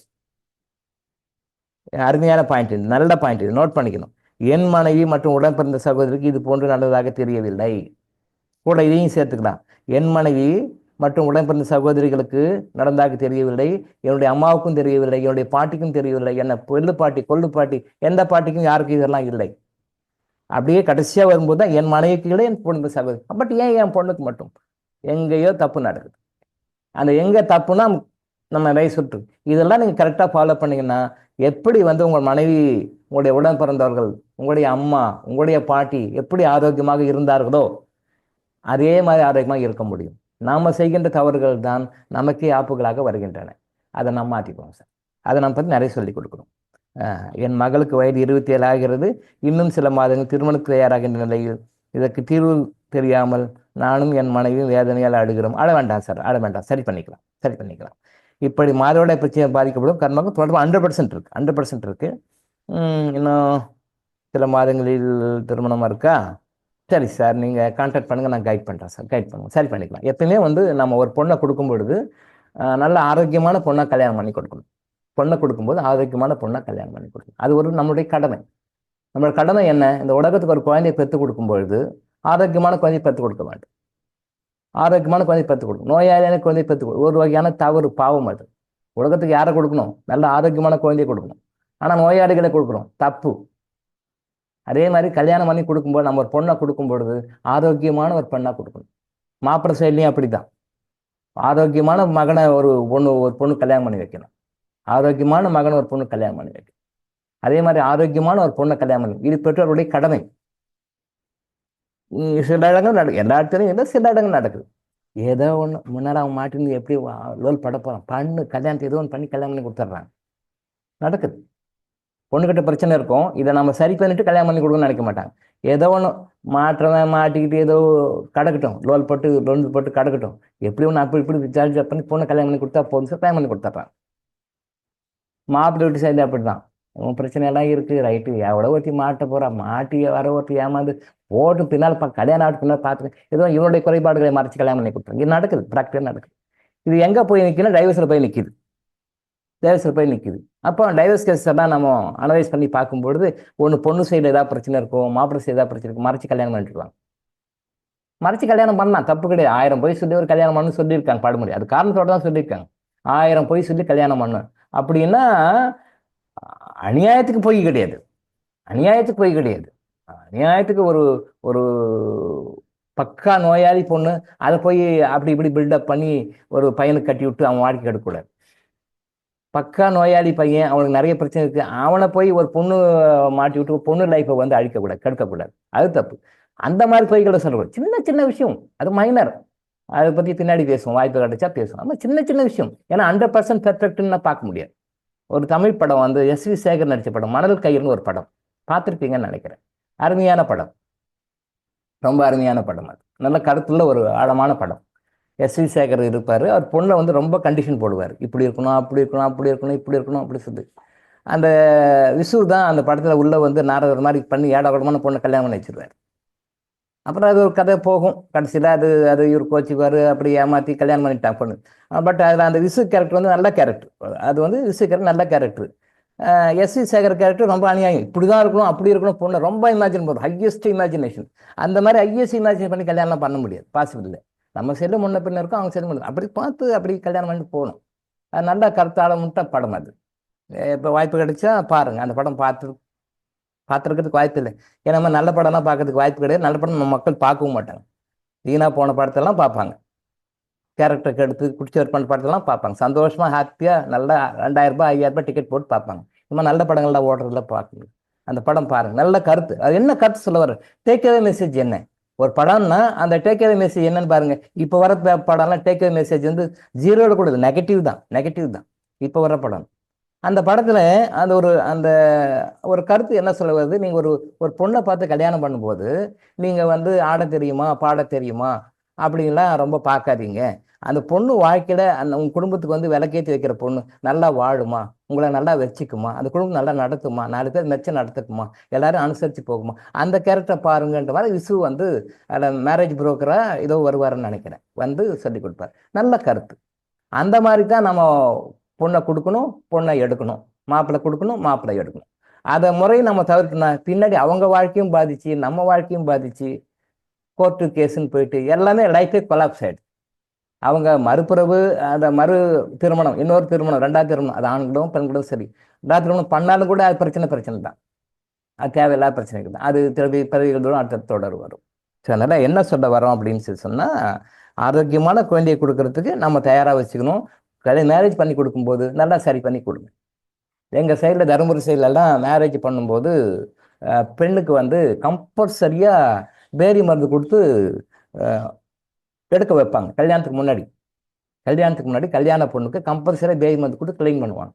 கேட்பாங்க வீட்டில் கூட, மேரேஜுக்கு நெருங்க மேரேஜுக்கு ஒரு 1 மந்த் முன்னாடி, 15 டேஸ் முன்னாடி அந்த பெண்ணுக்கு பேரி மருந்து கொடுத்தீங்களான்னு கேட்பாங்க. எங்கள் வீட்டில் எங்கள் பாட்டி எங்கள் அம்மாலாம் கேட்டிருக்காங்க, கேள்விப்பட்டிருக்கேன். பேரி மருந்து கொடுத்தீங்களா கல்யாணத்துக்கு முன்னாடியே அப்படின்னு சொல்லி கேட்பாங்க. அது ஏன் அப்போது காரணம் எனக்கு தெரியல. அப்புறம் உள்ள வர தான் எவ்வளோ அருமையான ஒரு கட்டுக்கோப்பான விஷயம் அது அப்படின்னு சொல்லி தெரிஞ்சுது. அப்புறம் பின்னாடி அதை பற்றி நம்ம பேசுவோம். நம்ம அதை பற்றி சொல்கிறேன்.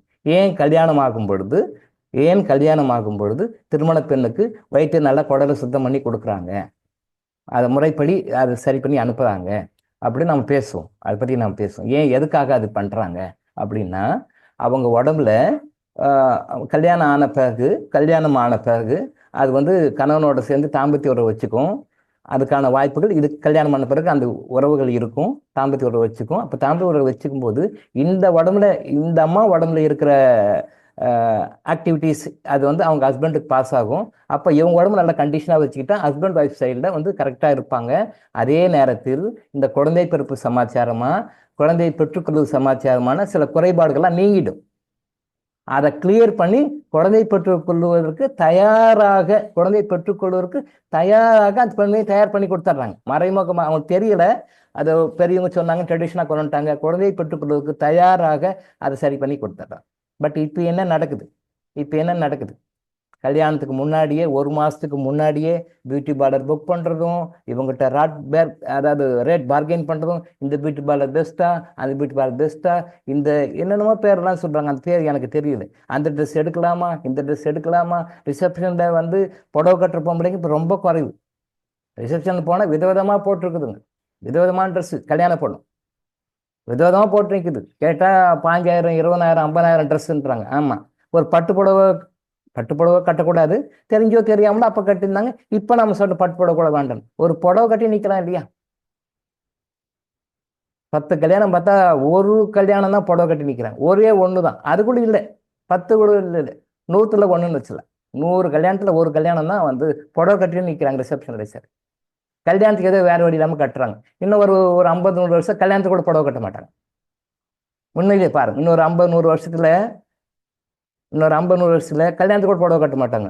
ஜீன்ஸ் போட்டுட்டு இருப்பாங்க, வேற என்னமோ ட்ரெஸ் போட்டுட்டு தான் கல்யாணம் கூட பண்ணிக்குவாங்க. இப்படி போயிட்டு இருக்கு, ரொம்ப கேவலமா போயிட்டு இருக்கு. இது யார் சொல்றது, யார் புரிஞ்சுக்கிறது? நமக்கு ஒரு அவேர்னஸ் தான் நம்ம அடுத்தவங்க சொல்ல முடியும். நம்மளே அவேர்னஸ் இல்லை. நீ இந்த ட்ரெஸ் நீ பேண்ட் போடுறேன்னா நான் இல்லை வேணாம் ஜீன்ஸ் போடணும் நாம சொல்றோம். அப்புறம் எப்படி அது உருப்பட போகுது? தப்பு. ட்ரெஸ்ஸு கூட தப்பா பண்றான்.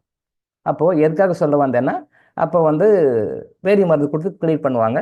அது பின்னாடியில் கர்ப்பப்பை சம்மந்தப்பட்ட பிரச்சனைக்கு வரக்கூடாது, குழந்தை பெற்றுக் கொள்ளும் போது பிரச்சனைக்கு வரக்கூடாது அப்படின்றதுக்காக தீர்க்க தரிசனமாக அதை அது மாதிரி கொடுத்து செய்வாங்க. எங்க ஏரியாவில் தருமபுரியில அது மாதிரி பண்ணுவாங்க.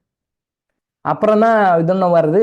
என்ன விஷயம்னு சொல்லி சொன்னா, இப்போ இந்த மாதவிலக்கு சம்பந்தப்பட்ட அத்தனை கோளாறுகளுக்கும் அவங்க வருடத்திற்கு ஒரு 3 முறையோ 4 முறையாவது வேதி மருந்து எடுத்து குடலை சுத்தம் பண்ணாங்கன்னா கேட்டு பாருங்க, யாரும் பண்ணியிருக்க மாட்டாங்க. டைம் கரெக்டா போகுது சார் இது? Okay, right. பேசிட்டே இருக்கேன், டைம் அப்படியே இருக்கிற மாதிரியே இருக்கு. டைம் பேஸ் ஓடுதியோன்னு பார்த்தேன், ஓடுதான். Correct, okay, right.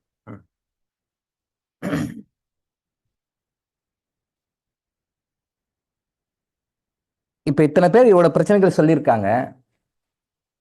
இவங்க வந்து வருடத்திற்கு 4 முறை அல்லது 3 முறை ரிட்டர்ன்ஸ் 4 மாசத்துக்கு ஒரு முறை அந்த குழந்தைகளுக்கு கரெக்டா வேதி மருந்து கொடுத்துருந்தீங்கன்னா, பெண் குழந்தைகளுக்கு வேதி மருந்து கொடுத்து குடலை சுத்தம் பண்ணியிருந்தீங்கனாலே இந்த பிரச்சனை எல்லாம் வராது.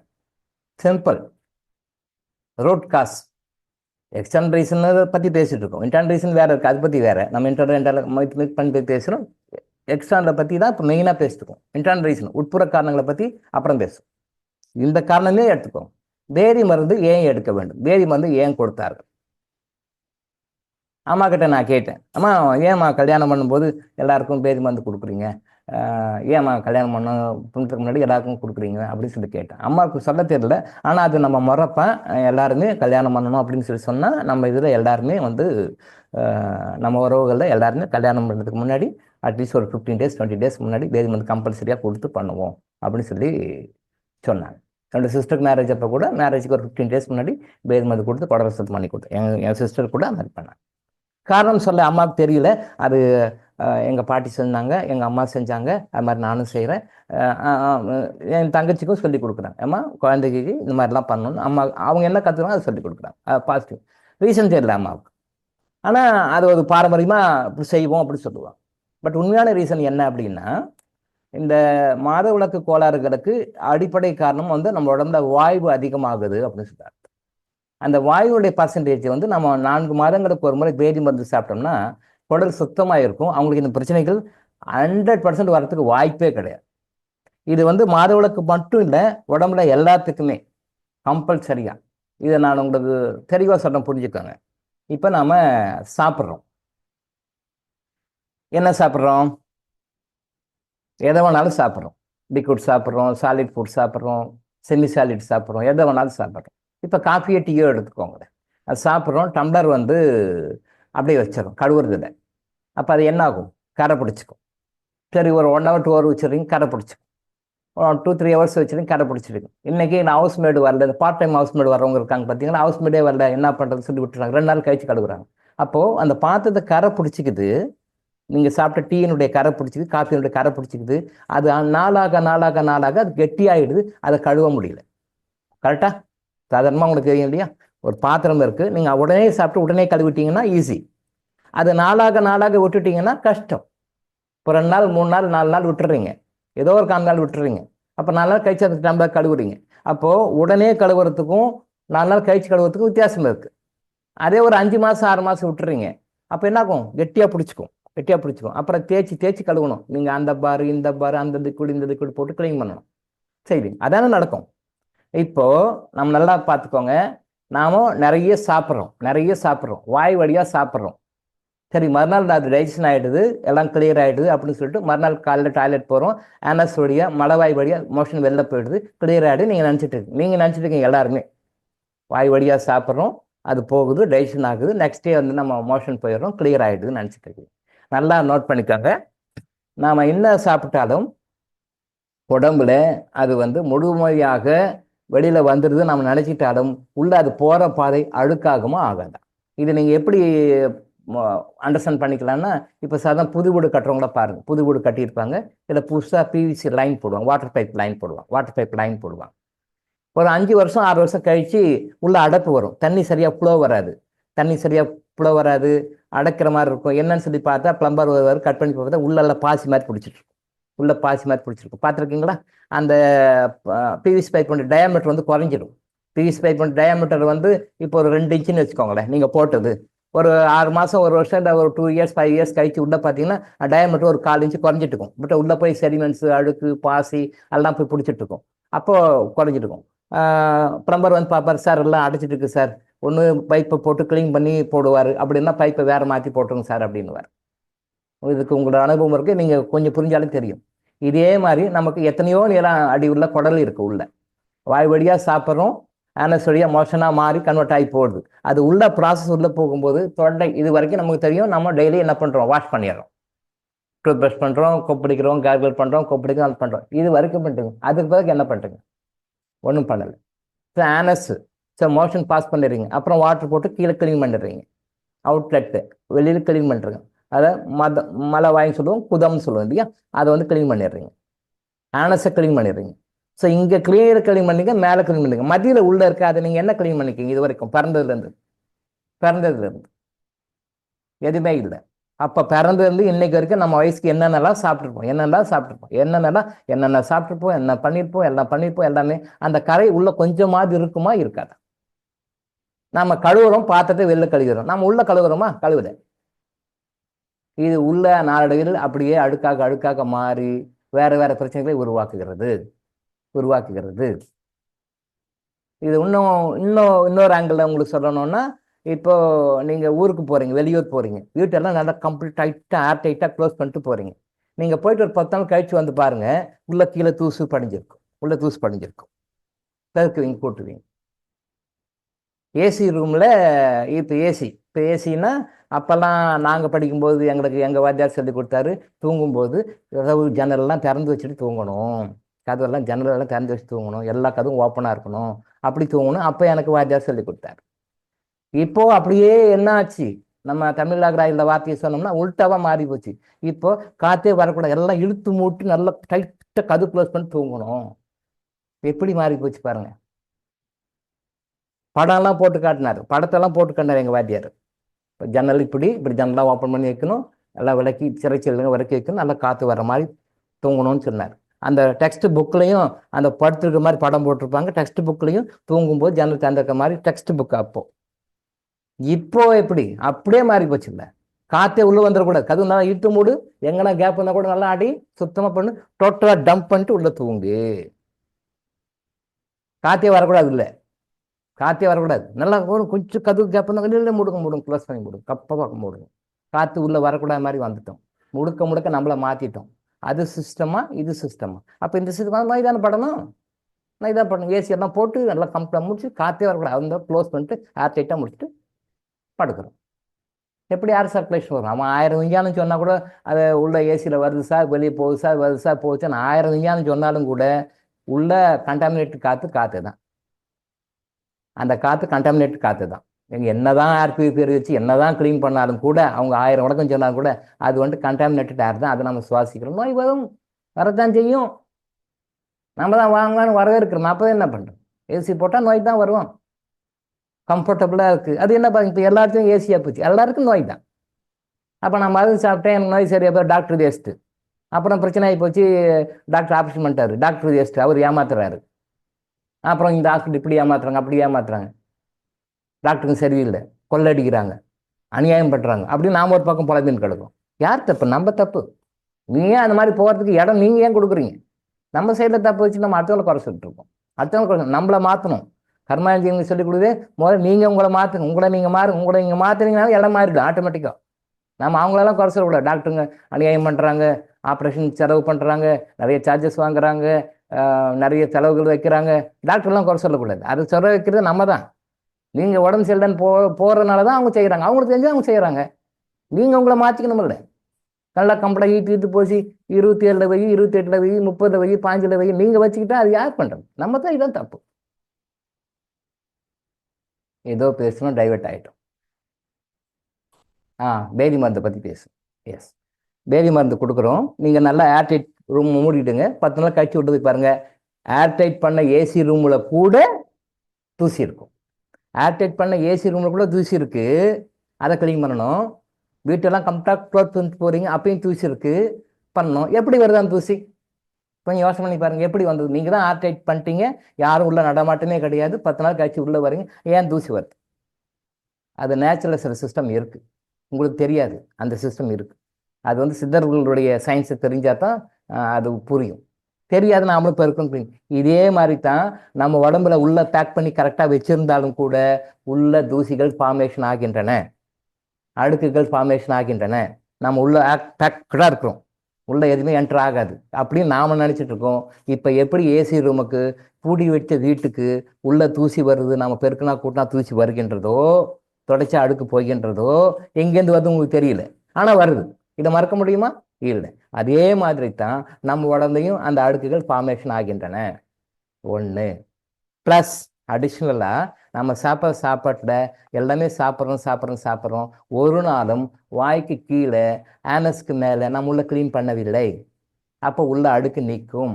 எப்படி பிவிசி பைப்பில் நாளாக வருடங்கள் போக போக டயாமீட்டர் குறைச்சி குறுக்கிடுது, பாசி அடுக்கெல்லாம் வந்து அடைச்சி ஃப்ளோ குறையுதோ, அதே மாதிரி நம்ம உடம்புலையும் அந்த பாசேஜ் ஃப்ளோ வந்து குறைஞ்சிடும், அடப்பு ஜாஸ்தி ஆகிடும். இது என்ன ஆகும்? பின்னாடி பல வகையில் பல்வேறு நோய்களுக்கு காரணமாக ரத்தம் கெட்டு போயிடும், நரம்புகள் கெட்டு போயிடும், உள்ள இருக்கிற எண்டோக்ரைன் கிளாண்ட் சிஸ்டம் கெட்டு போயிடும், உறுப்புகள் கெட்டு போயிடும். பல வகையில் கெட்ட ரத்தமாக மாறி உடம்புல பல்வேறு நோய்களை உருவாக்கும். அவங்கவுங்களுடைய கர்மாவுக்கு தகுந்த மாதிரி, அவங்களுடைய ஜாதகத்துக்கு தகுந்த மாதிரி, அவங்கவுங்களுக்கு ஏற்ற மாதிரி நோய்களை உருவாக்கி கொடுக்கும். இதை எவ்வளவு ஒரு தீர்க்க தரிசனமாக சித்தர்கள் வந்து தியானத்தில் உட்காந்து இறைவன்கிட்டேருந்து வாங்கி அந்த பேதி மருந்து சாப்பிட முறையன்னு கொண்டு வந்தாங்க. 4 மாதங்களுக்கு ஒரு முறை பேதி மருந்து சாப்பிடணும். 4 மாதங்களுக்கு ஒரு பேதி மருந்து சாப்பிட்டீங்கன்னு சொல்லி சொன்னால், இப்போ நாம் என்னென்னலாம் சாப்பிட்டோமோ அந்த சாப்பாட்டில் சாப்பிடும்போது டைஜஷன் ஆகிற ப்ராசஸில் அந்த இன்க்ரீடியன்ஸ் எல்லாமே டோட்டலாக வெளியே வந்துவிடும். அதில் வமன மருந்து விரேச்சனம் 2 இருக்குது. வமன மருந்து விரேச்சனம் 2 இருக்குது. சில பேர் வமன மருந்து கொடுப்பாங்க. அது என்ன பண்ணும்? வாமிட்டை கொண்டு வரும். இது வரைக்கும் லிவர் வயிறு வரைக்கும் உள்ளே இருக்கிறதெல்லாம் அப்படியே டாக்ஸினாக வெளியே கொண்டு வரும். அப்போ பாருங்கள், கசப்பு வரும், மஞ்சள் வரும், எல்லாம் வரும். இது உங்கள் உடம்புல இருக்குது, உங்களுக்கு தெரியாது. வாமிட்டு வரும்போது அது பேரே வமன மருந்து. வாந்தி வரத்துக்காகவே கொடுக்குற மருந்து அது. அது ஒன்லி வாமிட்டு கொண்டு வரும். உள்ள இருக்கிற அழுக்கெல்லாம் வெளில கொண்டு வரும். வமன மருந்து. விரேச்சனம் அதுக்கு வயிற்றுக்கு உள்ள அதுக்கு கீழே இருக்கிற பார்ட்ஸ் எல்லாம் விரேச்சனம் பேதியாக கொண்டு வரும். Cleansing system. அது கிளன்சிங் சிஸ்டம். சில மருந்துகள் 2மே பண்ணும். வமனமும் பண்ணும், விரேச்சனமும் 2மே பண்ணும். வாமிட்டும் கொண்டு வரும், பேதியும் ஆகும். இந்த சிஸ்டத்தை குறைந்தபட்சம் 4 மாதத்துக்கு எல்லாருமே பண்ணும். எல்லாருமே ஆல். அப்பெல்லாம் குழந்தைகளுக்கு வாரத்துக்கு ஒரு தடவை, 15 நாளுக்கு ஒரு தடவை, பிறந்த குழந்தைகள் இருந்தே முதல்ல 6 மாதம் மட்டும் கொடுக்க மாட்டாங்க. 6 மாதத்துக்கு பிறகு ஒரு 15 நாளைக்கு ஒரு தடவை அந்த தாய்ப்பாலில் ஒரு சொட்டு விளக்கெண்ணெய் கொடுப்பாங்க. நான் பார்த்துருக்கேன். எங்கள் பாட்டிலாம் பண்ணியிருக்காங்க. அம்மா பண்ணியிருக்காங்க. நான் பார்த்துருக்கேன். முதல் 6 மந்த் ஒன்றும் பண்ண மாட்டாங்க. 6ஆவது மாதத்துக்கு பிறகு மாதத்துக்கு ஒரு 2 மாதத்துக்கு ஒரு தாய்ப்பால் குடிக்கும்போதும் ஒரே ஒரு சொட்டு தான் விடுவாங்க. பாட்டி ஒரே சொட்டு விடுவாங்க. அம்மாவும் அது மாதிரி பார்த்துருக்கேன். ஒரு சொட்டு விடுவாங்க, கொடுப்பாங்க. சண்டேஸ் தான் கொடுப்பாங்க. அதுவும் சண்டேஸ் தான் கொடுப்பாங்க. அந்த குழந்தைக்கு கொஞ்சம் நேரத்தில் பேதி ஆகும், க்ளீனாக வந்துடும். அந்த உடம்பு உள்ள சிஸ்டம் க்ளீன் ஆகிடும். அப்போ சிஸ்டம் க்ளீன் ஆச்சுன்னா விட்டுடுவாங்க. தென் திருப்பி அடுத்து 2 மாதத்துக்கு 3 மாதத்துக்கு அது மாதிரி கம்பல்சரியாக கொடுப்பாங்க. குழந்தைகளுக்கு ஒரு சொட்டு விளக்கெண்ணெய் கொடுப்பாங்க. சுத்தமான விளக்கெண்ணெய், இப்போ இருக்கிற விளக்கெண்ணெய், இப்போ கலப்படை எண்ணெய், ஒரிஜினலான விளக்கெண்ணெய் அப்போ கிடச்சி கரெக்டாக கொடுப்பாங்க. க்ளீன் ஆகிடும். கொஞ்சம் அப்புறம் வளர்ந்த பிறகு ஒரு 3rd standard 4th standard 5th standard படிக்கும்போது கரெக்டாக சொல்லிடுவாங்க. வீட்டில் சொல்லிடுவாங்க, நாளைக்கு பேதி மருந்து சாப்பிடணும் அப்படின்னு சொல்லிட்டு கரெக்டாக சொல்லிடுவாங்க. சில பசங்களை எஸ்கேப் ஆவாங்க. எஸ்கேப் ஆனால் கூட பசங்களை பிடிச்சி கூப்பிட்டு வந்து அன்னைக்கு சண்டேஸில் காலைல கூப்பிட்டு உட்கார வச்சு விளக்கெண்ணெய் ஊற்றி விட்டுடுவாங்க. அது வயிறு க்ளீன் ஆகும். ஒரு மத்தியானத்துக்குலாம் முடிஞ்சிடும், க்ளீன் ஆகிடும். ஆரோக்கியமாக இருந்தார்கள். ஏன்னா அப்பப்போ சேர்ற அந்த அழுக்கு அப்பப்போ க்ளீன் பண்ணிடுவாங்க. அப்பப்போ சேர்ற அழுக்க அப்பப்போயே க்ளீன் பண்ணிடுவாங்க. சின்ன குழந்தையில இருந்து அது நம்ம சிஸ்டம் இருந்தது. நம்ம தமிழ்நாட்டில் அந்த சிஸ்டம் இருந்தது. உலகத்திலே இந்த விஷயத்த சொன்னது ஒரே ஒரு மருத்துவ முறைன்னா இந்திய மருத்துவ முறை தான். ஆயுர்வேதாலையும் சித்தாவுடையும் தான். தமிழர்கள் அவ்வளோ அருமையாக கண்டுபிடிச்சி சித்தர்கள் சொல்லிட்டு போனாங்க. இன்னைக்கு யாருமே சாப்பிட்றது கிடையாது, யாருமே கிடையாது. சித்தா ஆயுர்வேதா டாக்டர்ஸ் கூட பேதி மருந்து கொடுக்கறது இல்லை. சித்தா ஆயுர்வேதா டாக்டர்ஸ் கூட பேதி மருந்து கொடுப்பது இல்லை. எடுத்த உடனே அவங்களும் மற்ற மாதிரி ப்ரிஸ்கிரைப் பண்ண ஆரம்பிச்சிட்டாங்க. அதை போய் டாக்டர்ஸ் எப்படி ப்ரிஸ்கிரைப் பண்ணாங்களோ அதே மாதிரி இந்த இது சாப்பிடுங்க, இது சாப்பிடுங்க, இது சாப்பிடுங்க, எழுதி ப்ரிஸ்கிரைப் பண்ண ஆரம்பிச்சிட்டாங்க. அவங்க கூட பேதி மருந்து கொடுக்குறது. ஆனால் முறையாக மருத்துவத்தை ஆரம்பிக்கும் பொழுது அவங்களுடைய நாடியெல்லாம் பார்த்து உடம்பு பார்த்து குடலை சுத்தம் பண்ணிட்டு தான் மருந்து கொடுக்கணும். அதான் முறை. குடலை சுத்தம் பண்ணிட்டு தான் மருந்து கொடுக்கணும். ஆனால் இப்போ யாரும் சாப்பிட்றதே கிடையாது. தப்பு, ரொம்ப பெரிய தப்பு பண்ணுறோம். அதனால நோய்கள் குணமாகின்றன அப்படின்னு அத்துன்னு சொல்ல முடியல. டாக்டர் சாரையும் சொல்ல முடியல, பேஷண்டையும் சொல்ல முடியல. மாதவிலக்கு கோளாறுகளுக்கு மிக முக்கியமான காரணங்கள்னு சொல்லணும்னா அது மிக முக்கியமான காரணம் பேதி மருந்து சாப்பிடாமையே. அப்போ பேதி மருந்து சாப்பிட்டு குடலை சுத்தம் பண்ணிட்டீங்க அப்படின்னு சொன்னார் இந்த பிரச்சனைகள் வராது. முதல்ல வராது. வந்த பிறகு ட்ரீட்மெண்ட் கொடுத்து வேற, அது அப்புறம் அடுத்த சப்ஜெக்ட். அது வராது. முதல்ல 4 மாதங்களுக்கு ஒரு முறை கம்பல்சரியாக பேதி மருந்து எடுத்துக்கோங்க. அதை நம்ம எடுத்துக்கிறதுக்கு நம்ம ஹெல்ப் பண்ணும், சொல்லிக் கொடுப்போம். ஆனால் இது ஏன் எடுக்க மாட்டேன்றாங்க அப்படின்னு சொன்னால் இவங்களும் ஏதோ பயப்படுறாங்க.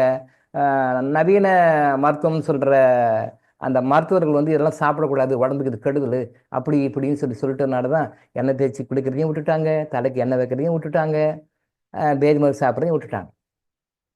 எண்ணெய் தேய்ச்சி குளிக்க வேணான்னு சொல்லிட்டு ஆங்கில முறை மருத்துவம் சொல்லுதுன்னா என்ன காரணம்னா, ஆங்கில முறை மருத்துவம் மேல் நாடுகளிலிருந்து வந்தது. அந்த நாடுகளில் மைனஸில் குளிரில் இருக்கிறாங்க, மைனஸ் இருக்காங்க. ஆனால் அவங்களுக்கு ஆயில் பாத் தேவையில்லை, not natural, absolutely not natural, அவங்களுக்கு வேண்டாம். ஆனால் டிராபிக்கல் கண்ட்ரியில் வெப்பமண்டல நாடுகளில் நம்ம வசிக்கிறவங்களுக்கு நமக்கு ஆயில் பாத் தேவை, நமக்கு வேணும். அப்போ அவங்க கண்டுபிடிச்சி சொன்ன முறையில் நீங்கள் வானா தலைக்கு எண்ணெய் வச்சு குளிக்காதீங்கன்னா நம்மளால் விட்டுறலாம், கஷ்டப்படுறோம்.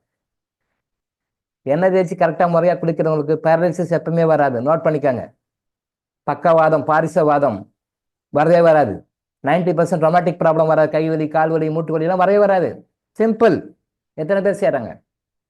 மருந்தா சாப்பிடுவாங்க, டாக்டராக பார்ப்பாங்க, ரொமட்டாலஜிஸ்ட்டு இவரும் அப்படியே ஃப்ரெண்டு கன்சல்ட் பண்ணிக்குவாங்க. வாரம் மாதம் மருந்து சாப்பிட்டாலும் கண்ட்ரோலுக்கு வராது. பெயின் கில்லர் தான் சாப்பிடுவாங்க. அடிப்படை காரணம் குடலை சுத்தம் பண்ணுறது இல்லை. குடலை சுத்தம் பண்ணுற 4 மாதம் பேதி மருந்து எடுக்கணும், குழந்தையிலேருந்தே எடுக்கணும். பிறந்த குழந்தைகளுக்கு முதல்ல 6 மாதம் மட்டும் இல்லை, அடுத்த 6 மாதம் கழிச்சு ஒரே ஒரு சுட்டு. அது அப்படியே ஏஜாக டிஃப்ரெண்ட் ஆகும். அது மாற்றி கொடுக்கும். குடல் சுத்தம் பண்ண உடம்புல பாதி வியாதிகள் போயிடும், வராது. Because accumulation of toxins removed. உடம்பு இருக்கிற அடுக்கு வெளியே போயிடுது. அந்த தோஷங்கள் வெளியே போய்க்குன்னு உடல் ஆரோக்கியமாக. சில பேர் பயந்துடுவாங்க, வாமிட் வந்தால் பயப்படுவாங்க.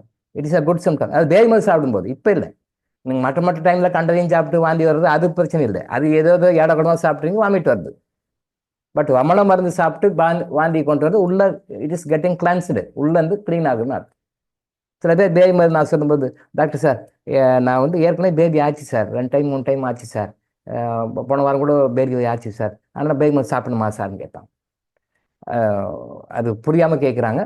பட் அந்த பேரியும் இந்த பேரியும் வேற, நல்லா புரிஞ்சுக்க. அந்த பேரி வேற, இந்த பேரி வேற, 2 என்டையராக டிஃப்ரெண்ட். என்ன வித்தியாசம் அப்படின்னா, நீங்கள் சாப்பிட்றீங்க, சாப்பிட்ட பொருள் ஏதோ ஒரு அன்வான்ட் பொருள், ஏதோ ஒரு கெமிக்கலோ, ஏதோ ஒரு அன்வான்ட் ஏதோ திங்ஸ், வைரஸோ பாக்டீரியாவோ ஏதோ ஒன்று உள்ள அன்வான்டாக போயிடுச்சு, அது வெளியே தள்ளணும். It's a natural process. அதுக்காக அது பேதி ஆகுது, அது வேற. பட் நம்ம சித்த ஆயுர்வேத முறைகளில் நம்ம அந்த கொடுக்குற அந்த விரேச்சனம் சொல்லுகின்ற மருந்து என்ன பண்ணும்னா, வயிற்றுல இருக்கிற அந்த அண்டேஸ்ல இருக்கிறத கொண்டு வரல, உச்சந்தலேருந்து உள்ளங்கால் வரைக்கும் நம்ம நாடி நம்மள என்ன டாக்ஸின் அத்தனையும் வெளியே கொண்டு வரும். That is difference between these two. Siddha முறையிலையும் ஆயுர்வேத முறையிலையும் உங்களுக்கு கொடுக்கின்ற பேதி மருந்து உங்களுடைய உச்சந்தலையிலிருந்து உள்ளங்கால் வரைக்கும் உடம்புல எங்கெங்கெல்லாம் டாக்ஸின் இருக்கோ, தோஷங்கள் இருக்கோ, வாத பித்த தோஷங்கள், கப தோஷங்கள் இருக்கோ, அது எல்லாமே டோட்டலாக இழுத்து பிடிச்சி வாய் வழியாக வாந்தியாகவும் மலவாய் வழியாக ஆனஸ் வழியாக பேதியாகவும் கொண்டு வரும். Cleansing system. ஒரு சண்டே ஒதுக்கணும். சண்டே காலையில் ஒரு 5 மணிக்கு 6 மணிக்கு எழுதிட்டாங்கன்னா அரௌண்ட் 12 1 o'clock வரைக்கும் அன்றைக்கி ஒரு நாள் மட்டும் ரெஸ்ட் எடுத்தால் போதும். கொஞ்சம் வெளில எங்கேயும் போகாமல் ரெஸ்ட் எடுத்தால் போதும். க்ளீன் ஆகிடும், சிஸ்டம் க்ளீன் ஆகிடும். நோய்களை மிக சீரியஸான நோய்களை தவிர்க்கிறீர்கள். வர்றதில்லை, ப்ரொடெக்ட் பண்ணிக்கிறீங்க. தியரட்டிக்கே போகிறதில்ல, ப்ரிவென்டிவ் பண்ணிக்கிறோம். எத்தனை பேர் செய்கிறாங்க? யாருமே செய்யறதில்லை. இதில் என்ன சில பேர் என்ன பண்ணாங்க, இப்போ ப்ரெசண்ட்டாக வந்து பேதி மருந்து சாப்பிட்றது வந்து ரொம்ப வீக்காக இருக்கிறனால பேதி மருந்து சாப்பிட்டா வாந்தி வருது, பேதி ஆகுது, பயந்துடுறாங்க. பேஷண்ட்ஸ் பயந்துடுறாங்க. ஆனால் டாக்டர்ஸ் என்ன பண்ணுறாங்க, நாம் எது கொடுக்கணும் அப்படின்னு சொல்லிட்டு யோசனை. ஒரு டாக்டர்ஸ் மீட்டிங் நானே கேட்டேன், ஏன் வந்து நம்மளாம் படிச்சிருக்கிறோம், நம்மளாம் இது வந்து தெளிவாக புரிஞ்சிருக்கிறோம், இது மிக மிக முக்கியமான ஒரு முறை, சித்தர்கள் தெளிவாக சொல்லியிருக்கிறாங்க, உடல் சுத்தமாக 4 மாதத்துக்கு ஒரு முறை சொல்லியிருக்கோம், நீங்கள் ஏன் வந்து யாரும் கொடுக்க மாட்டேன்றீங்க, பேதி மருந்து யாரும் கொடுக்க மாட்டேன்றீங்க, நிறைய அடப்பை டாக்டர்ஸ் மாதிரி ஏன் ப்ரிஸ்கிரைப் கொடுக்குறீங்க, ஏன் சித்தர்கள் பேரை கெடுக்குறீங்க, சித்த மருத்துவ பேரை கெடுக்குறீங்க, நான் ஒரு மீட்டிங்கில் கேட்டேன், டாக்டர்ஸ் மீட்டிங்கில். அப்போ அவங்க சொன்னாங்க, டாக்டர் சார் நீங்கள் வந்து ரொம்ப தெளிவாக இருக்கிறீங்க, நீங்கள் ஒரு ரொம்ப ரொம்ப தெளிவாக இருக்கிறீங்க, ரொம்ப அடமண்ட்டாகவும் இருக்கேன். இந்த மாதிரி விஷயம் நான் அடமண்ட்டாக தான் இருப்பேன், பிடிவாதமாக தான் இருப்பேன், நீங்கள் கரெக்டாக இருக்கிறீங்க. ஆனால் எங்களுக்கு என்ன ப்ராக்டிக்கல் டிஃபிகல்ட்டிஸ் அப்படின்னா, இதை கொடுத்தா இப்போ ரீசெண்டாக சாப்பிட்றவங்களாம் சீக்கிரம் மயக்கம் போட்டு விழுந்துடுறாங்க, ஏதோ ஒன்று ஆயிடுறாங்க, கொலாப்ஸ் ஆகிடுறாங்க. அப்போ உடனே என்ன ஆகுது, அது தேவையில்லாமல் எந்த டாக்டர் கொடுத்தாரு, இந்த டாக்டர் கொடுத்தாரு, இந்த மருந்து அப்படி சொல்லி தேவையில்லாமல் ஒரு பேர் வந்து கெட்டு போகுது, தேவையில்லாமல் பரப்பக்கண்டா வருது. ஆனால் நாங்கள் அது கொடுக்குறது இல்லைன்னு ஒரு 4-5 டாக்டர் சொன்னாங்க, மீட்டிங்கில் சொன்னாங்க. சித்த ஆயுர்வேத டாக்டர்ஸே என்ன சொல்கிறாங்க அப்படின்னா, நாங்கள் ஏன் கொடுக்குறது இல்லைன்னா, இது கொடுத்தா கொஞ்சம் சில பேருக்கு வாந்தி ஆகும், சில பேர் பேதி ஆகும், சில பேர் டயர்ட் ஆகிடுவாங்க. பிகாஸ் இந்த பாடி வந்து இப்போ அப்படி அவ்வளோ வீக்காக இருக்குது இப்போ அட் ப்ரெசென்ட். ஏன்னா விஷமே தான் சாப்பிட்டு வளரும், ஸ்லோ பாய்சன் தானே சாப்பிட்றோம். என்னென்ன உணவுகள் சாப்பிடுவோம் அத்தனையும் ஸ்லோ பாய்சன் தான், எல்லாமே ஸ்லோ பாய்சன் தான். நம்ம என்ன தான் பேர் சொல்லி சாப்பிட்டோம், ஸ்லோ பாய்சன் தான். அது பாடி ஃபுல்லாக பாய்சன் ஆகி அந்த பேதி மருந்துக்கு உடம்பு ஈடு கொடுக்கல. அப்போ என்ன ஆகுது, மயக்கமாயிடுறாங்க, ரொம்ப கொலாப்ஸ் ஆகிடுறாங்க, பயப்படுறாங்க. உடனே இவங்க சொல்கிறத கேட்குறதும் கிடையாது. உடனே அலப்பி டாக்டர் நாங்கள் தான் சொல்கிறோம்ல, நீங்கள் எல்லாம் பேதி மருந்து சாப்பிடலான்னு சொல்கிறேன், சொல் பேச்சு கேட்காம ஏன் அப்படி போய் கற்றுக்குறீங்க அப்படின்னு சொல்லிட்டு அவங்க சொல்லிட்டாங்கன்னா இன்னும் அவங்க பயம் ஆகிடும். எதுக்கு ரிஸ்க்கு, கொடுக்குற வரைக்கும் கொடுப்போம், நல்லா இருக்கு, நல்லா இருக்கு, நாம் எதுக்கு ரிஸ்க் எடுக்கணும்னு சொல்கிறாங்க டாக்டர்ஸ். இந்தியன் ட்ரெடிஷ்னல் சிஸ்டத்தில் இந்திய மருத்துவ முறையை ஃபாலோ பண்ணுற சித்தா ஆயுர்வேத டாக்டர்ஸ் அப்படி சொல்கிறாங்க. ஒரு வகையில் பார்த்தா நியாயமாக தான் தெரியுது, ஒரு வகையில் பார்த்தா நியாயமாக இருந்தது. ஆனால் நாம் என்ன சொல்ல வரோன்னா, அதுக்காக நம்ம விட்டுறக்கூடாது, அவங்களுக்கு அந்த எஜுகேட் பண்ணணும். அவங்களுக்கு தெரியல, மக்கள் அறியாமல் இருக்கிறாங்க, தெரியல. அதனால் அவங்க டாக்டர் சொல்கிறாங்க எல்லாம் சாப்பிடக்கூடாதுன்றாங்க, இவங்க சொல்கிறாங்க சாப்பிட்டா இப்படியெல்லாம் ஆகுது அப்படின்னா, அப்போ நம்ம சித்தர்கள்லாம் அவ்வளோ முட்டாள்களா, அவ்வளோ ஃபூல்ஸா? அவங்கள மாதிரி ஒரு ஜீனியஸ் யாருமே கிடையாது. எப்படி சொல்லியிருக்காங்க? அப்போது அந்த முறையை வந்து இன்னைக்கு இருக்கிற தலைமுறைக்கு எப்படி கொண்டு வரும், நாம தான் கொஞ்சம் அது செம்மைப்படுத்தி பாயிண்ட் பண்ணி கொடுக்கணும். அவங்களுக்கு எப்படி எஜுகேட் பண்ணணும், அவங்கள எப்படி டியூனப் பண்ணணும், அவங்கள எப்படி கோஆப்ரேட் பண்ணி அவங்களுக்கு பேதி மருந்து சாப்பிட வச்சு அவங்க நார்மல் கொண்டு வரணும், நாம தான் கொஞ்சம் இறங்கி செய்யணும். பட் அந்த அளவுக்கு செய்யறதுக்கு எந்த டாக்டரும் தயாராக இல்லை. பட்டு நம்ம டாக்டருங்க ஆயுசாஸ்திரத்தில் முடிஞ்ச வரைக்கும் பேதி மருந்து கொடுப்போம். அவன் கண்டிஷன் ரொம்ப வீக்காக இருக்கிறனால முதல்ல மற்ற மருந்துகள்லாம் கொடுத்து கொஞ்சம் உடம்பு ஸ்டெபிலைஸ் பண்ண பிறகு கண்டிப்பாக பேதி மருந்து சாப்பிடுங்க நான் சொல்லுவேன். எல்லாருக்குமே கம்பல்சரியாக சாப்பிடுங்கன்னு சொல்லுவேன். அவங்க கொஞ்சம் ஓரளவுக்கு நல்லா ஸ்ட்ராங்காக கோஆப்ரேட் பண்ணுறவங்களா இருந்தால் பேதி மருந்து சாப்பிட்டுட்டு மருந்து சாப்பிடுங்கன்னு சொல்லுவேன். அப்புறம் அப்படி இல்லைன்னா ரொம்ப வீக்காக இருந்தாங்கன்னா அவங்களுக்கு பேதி மருந்து கொடுக்காம மற்ற மருந்துகள் கொடுத்து ஒரு 2 கோர்ஸ் 3 கோர்ஸ் சாப்பிட்டு கொஞ்சம் ஸ்ட்ரென்த்து ஆன பிறகு பேதி மருந்து அப்புறம் கொடுத்து சாப்பிடுங்கன்னு சொல்லுவேன். பேதி மருந்து சாப்பிடாம இருங்க நான் யாருக்குமே சொல்ல மாட்டேன், கம்பல்சரியாக கொடுப்பேன். பட் அந்த கோஆப்ரேட் பண்ணணும், அவங்க கொஞ்சம் கரெக்டாக ஃபாலோ பண்ணி அவங்கள வந்து சாப்பிட வச்சு சரி பண்ணணும். இந்த மாதிரி நீங்கள் பேதி மருந்து சாப்பிட சிஸ்டம் கொண்டு வந்தீங்கனாலே உங்களுடைய பாதி வியாதிகள் இன்க்ளூடிங் மென்சல் சம்மந்தப்பட்ட பிரச்சனைகள், including all types of menstrual problems எல்லாமே 50% விதவுட் மெடிசன் சரியாயிடும். விதவுட் மெடிசன் எல்லா நோய்களுக்குமே அடிப்படை காரணம் இது. அடுக்கு வெளியே போகல, நாம் உள்ளதே வச்சுட்டு மருந்து சாப்பிட்றோம், ட்ரீட்மெண்ட் எடுக்கும். கடைசியில் சர்ஜரி வரைக்கும் போக சர்ஜரி ஆகியும் இருக்க மாட்டேன். பேதி மருந்து முறையாக சாப்பிட்டு வந்தோம் அப்படின்னு சொன்னால் மாதவிலக்கு கோளாறுகள் முழுமையாக நீங்கும், நிறைய பிரச்சனைகள் நீங்கும், அவ்வளோ விஷயம் இருக்காது. அந்த முறையை எப்படி சாப்பிடணும் நம்ம இன் ஃபியூச்சர் நம்ம சொல்லிக் கொடுப்போம், அதை ஃபாலோ பண்ணுவோம். அந்த ஒரு ட்ரெடிஷன் நம்ம திருப்பி மீட்டி எடுப்போம். நீங்களாம் சப்போர்ட் பண்ணணும், நீங்களாம் கோஆப்ரேட் பண்ணணும். டாக்டருங்க மட்டும் ஒன்றும் பண்ண முடியாது. நம்ம சொல்கிறோம், அதை கேட்குறோம், அதை லைஃப்பில் ஃபாலோ பண்ணி நீங்கள் பேதி மருந்து சாப்பிட்டு பாருங்கள், ஒபிசிட்டிலாம் வரவே வராது. அதுக்காக லட்சக்கணக்காக கோடிக்கணக்கில் செலவு பண்ணிட்டுருக்குறாங்க. அது பெரிய multi crore business, multi billion பிஸ்னஸாக போயிருக்கு ஒபிசிட்டி. அதனால் நிறைய பிரச்சனைகள் வருது. பேதி மருந்து நீங்கள் சாப்பிட்டு பாருங்கள், நம்ம சொல்கிற மாதிரி சாப்பிட்டு பாருங்கள். அன்னைக்கு பேதி மருந்து சாப்பிட்ட அன்னைக்கே காலைல மருந்து சாப்பிட்டுட்டு அன்னைக்கு மதியானத்துக்குள்ள முடிச்சிடும், மதியானம் ஈவினிங்குள்ள முடிச்சிடும். ஈவினிங் முடிச்ச பிறகு நீங்கள் குடிச்சிங்கன்னா உங்கள் உடம்புல இருந்து ஏதோ ஒரு 5 கிலோ எடையை அப்படி தூக்கி போட்ட மாதிரி ஒரு ஃபெதர் லைக் ஃபீலிங் உங்களுக்கு வரும். ஏதோ இத்தனை நாள் அப்படியே சுமக்க முடியாது, உங்களுக்கு உங்களை அறியாமல் சுமந்துட்டு இருக்கீங்க, தெரியல உங்களுக்கு. அந்த முறையாக பேதி மருந்து சாப்பிட்டுட்டு அன்னைக்கு ஈவினிங் நல்லா ஃப்ரெஷ்ஷாக குடிச்சிங்கன்னா, வெந்நீரில் குடிச்சிங்கன்னா, பேதிலாம் முடிஞ்ச பிறகு குடிச்சிங்கன்னா ஏதோ உடம்பு இவ்வளோ நாள் வச்சிருந்த எடை குறைஞ்சபட்சம் 20 இருக்குங்களா அப்படி தூக்கி போட்ட மாதிரி அப்படி ஃபீலிங் உங்களுக்கு வரும். சொல்லுவாங்க, நிறைய பேர் சொல்லுவாங்க, சார் இத்தனை நாள் எனக்கு அந்த ஃபீலிங் இல்லை சார், ஏதோ நல்லா பாடி அப்படியே பறக்கிற மாதிரி இருக்குது சார், பாடி நல்லா அப்படியே அப்படியே பறக்கிற மாதிரி இருக்குது சார், அவ்வளோ அப்படியே ஃப்ளைங் மோடில் இருக்குது சார், என்னமோ தெரியல சார், நல்லா ஃப்ரெஷ்ஷாக இருக்குது பாடி சார் அப்படி சொல்லுவாங்க. இவங்க தான் காலையில் சொல்லியிருப்பாங்க ஃபோன் பண்ணி, சார் ரொம்ப டயர்டாக இருக்குது சார், ரொம்ப முடியல சார், ஏன்டா பேதி மருந்து சாப்பிட்டேன்னு நினைக்கிறேன் சார், ஏன் சார் எனக்கு இது கொடுத்தீங்க. இவங்க தான் காலையில் சொல்லியிருப்பாங்க, இல்லைம்மா தைரியமாக இருங்க, ஒன்றும் பிரச்சனை இல்லை, ஒன்றும் இல்லை, உங்களை வாட வைக்கிறதுக்கு தான் டாக்டர் மருந்து கொடுக்குறாரு ஒழிய உங்களை சாகடிக்கு டாக்டர் மருந்து கொடுக்கல. அவங்க பயந்துடுறாங்க, ஐயோ என்னமோ எதுவும் ஆகிப்போச்சு அப்படின்னு. உங்களை வாழ வைக்க தான் டாக்டர் மருந்து கொடுக்குறாரு ஒழிய உங்களை சாகடிக்க மருந்து கொடுக்கல, அது நோக்கமே கிடையாது. தைரியமாக சாப்பிடுங்க. அவங்க சொல்லுவாங்க, ஐயோ உங்களை சாகடிச்சிட போகிறாங்க, அவ்வளோதான் மூச்சு கதை முடிஞ்சு போச்சுன்னு சொல்லுவாங்க, அதுக்கெல்லாம் பயப்படாதுங்க, தைரியமாக இறங்குன்னு சொல்லுவாங்க. ஈவினிங் ஃபோன் பண்ணி சொல்லுவாங்க, சார் நல்லா இருக்குது சார், உடம்பு ஃப்ரீயாக இருக்குது சார், 30-40 கிலோ குறைஞ்சமாக இருக்குது சார், 15-30 வரைக்கும் சொல்லிக்கிறாங்க என்கிட்ட, 5 கிலோ இருந்து 30, அவங்களே சொல்றாங்க சார், சார் நீங்க பாருங்க 15 to 30 கிலோ வரைக்கும் எனக்கு குறைஞ்ச மாதிரி இருக்கு சார், ஃபீலிங் நல்லா இருக்கு சார், நல்லா ஃப்ரீயா இருக்கிறேன் சார் அப்படின்னு சொல்லுவாங்க. அவங்களோட சொந்த அனுபவம். அதை நீங்களும் சாப்பிட்டு பாருங்க, நீங்களும் சொல்லுவீங்க, இந்த வார்த்தையை நீங்களும் சொல்லுவீங்க, சார் ஏதோ இது கொஞ்ச நாள் உடம்புல ஏதோ இருந்தது சார், அது என்ன வேலை பண்ண நல்லா ஃப்ரீயா இருக்கு சார். இந்த ஃபீலிங்கை 4 மாசத்துக்கு ஒரு நீங்க பேதி மருந்து சாப்பிட்டீங்கன்னா பர்மனண்டா நீங்க சீரியஸான நோய்கள்லாம் குட் பை சொல்லலாம், மாதவிளக்கு சம்மந்தப்பட்ட அத்தனை பிரச்சனையும் குட் பை சொல்லிடலாம். அதில் அவ்வளோ விஷயங்கள் நம்ம சொல்லிக் கொடுப்போம், அது எப்படின்னு சொல்லிக் கொடுப்போம். சரியா? எஸ். ஸோ அந்த பேதி மருந்து சாப்பிட்ற முறைகள் இருக்கு, அதை நம்ம முறையாக சாப்பிடணும், கொஞ்சம் கோஆப்ரேட் பண்ணி கரெக்டாக சாப்பிடணும். அந்த முறையை சாப்பிட்டீங்க அப்படின்னு சொல்லி சொன்னால் இந்த நோய் அந்த நோய் கிடையாது. நம்ம மாதவிளக்கு பற்றி பேசுறதுனால அதை லிங்க் பண்ணி சொல்கிறேன். மாதவிளக்கு கோளாறுக்கு அத்தனை பிரச்சனைக்கும் அடிப்படை காரணம் வந்து இந்த அன்கிளீன்லினஸ், சுத்தமாக இல்லாமை. அதாவது உள்ளுக்குள்ள உங்களுக்கு தெரியாது, நீங்கள் வெளில பியூட்டி பார்லர் போவீங்க, மேக்கப் போட்டீங்க, அதெல்லாம் ஸ்பெண்ட் பண்ணீங்க, பார்க்க நல்லா அடக்க தேவதை மாதிரி இருக்குங்க. வெளியே உள்ளெல்லாம் தேவதை கிடையாது, வெளியே தான் தேவதை, உள்ள தேவதை கிடையாது, உள்ள வேற.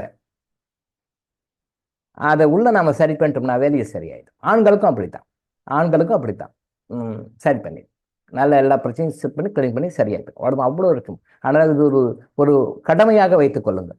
வாழ்க்கையில 4 மாதங்களுக்கு ஒரு முறை பேதி மருந்து சாப்பிடணும். நீங்கள் டைரியில் காலையில் நோட் பண்ணிக்கணும், 4 மாதத்துக்கு ஒரு பேதி மருந்து கம்பல்சரியாக சாப்பிடணும். ஆண்கள் பெண்கள் எல்லாருமே சாப்பிடணும். எல்லாருமே அப் டு 80 வரைக்கும் எடுத்துக்கலாம், 80 வரைக்கும் எடுத்துக்கலாம். அதுக்கு பிறகு கூட எடுக்கலாம், பட் சாதாரணமாக 80 வரைக்கும் எடுக்கலாம்.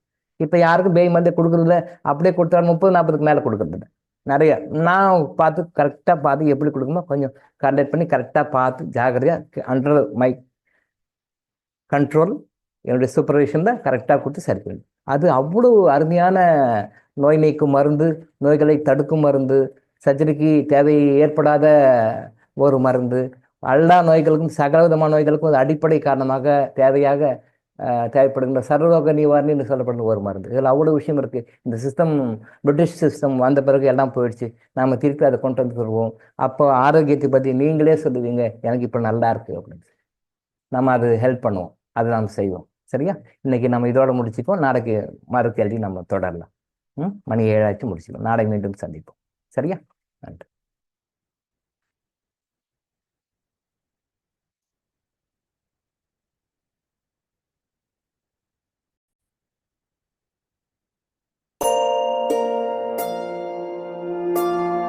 அந்த பாட்டு வரல, அந்த பாட்டு அது இல்லையா?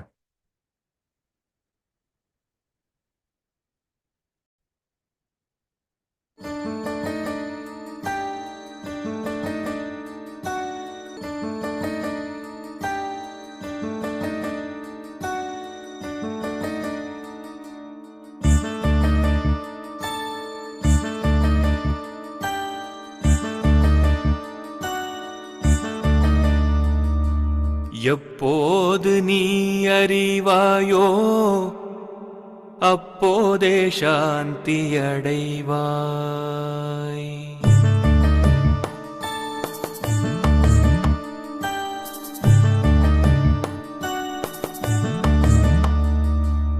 எப்போது நீ அறிவாயோ அப்போதே சாந்தியடைவாய்.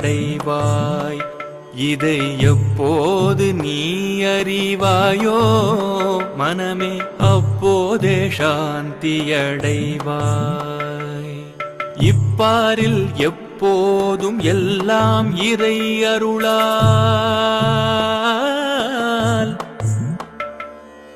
இப்பாரில் எப்போதும் எல்லாம் இறை அருளால் தப்பாது அணுவளவும் சரியாய் நடப்பதாக எப்போது நீ அறிவாயோ அப்போதே சாந்தியடைவாய். அப்போதே சாந்தியடைவாய். அப்போதே சாந்தியடைவாய்.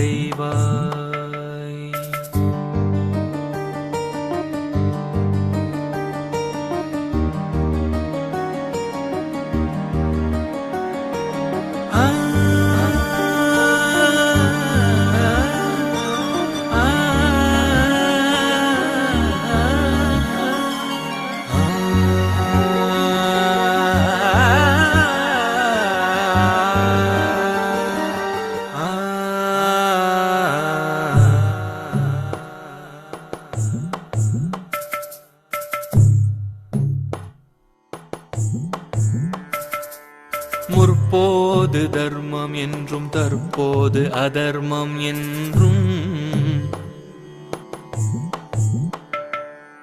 முற்போது தர்மம் என்றும் தற்போது அதர்மம் என்றும் முயன்றே சீர்திருத்திட முடியும் உன்னாலே என்றும். முற்போது தர்மம் என்றும் தற்போது அதர்மம் என்றும் முயன்றே சீர்திருத்திட முடியும் உன்னாலே என்றும். மற்ப அகந்தை செருக்கால் அலையாமலே அடங்கி,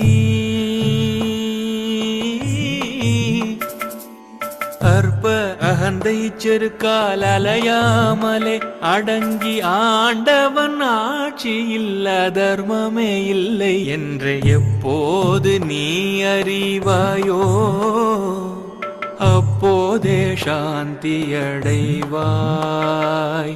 அப்போதே சாந்தியடைவாய்.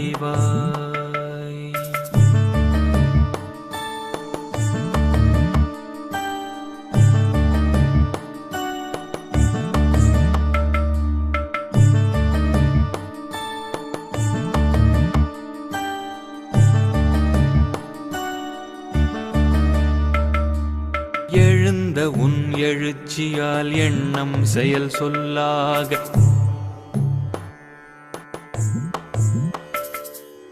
எழுந்த உன் எழுச்சியால் எண்ணம் செயல் சொல்லாக இயற்றிய கர்மமெல்லாம்,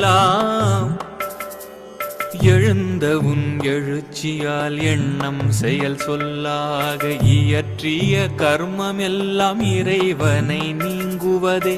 அழுந்தி அகமூலத்தில் அகந்தை அழிவதொன்றே, அழுந்தி அகமூலத்தில் அகந்தை அழிவதொன்றே. அரிய கிருத கிருத்திய ஆன்மானுபவம் என்று எப்போது நீ அறிவாயோ அப்போதே சாந்தியடைவாய். மனமே எப்போது நீ அறிவாயோ அப்போதே சாந்தியடைவாய். இப்பாரில் எப்போதும் எல்லாம் இறை அருளால் தப்பாது அணுவளவும் சரியாய் நடப்பதாக எப்போது நீ அறிவாயோ அப்போதே சாந்தியடைவாய்.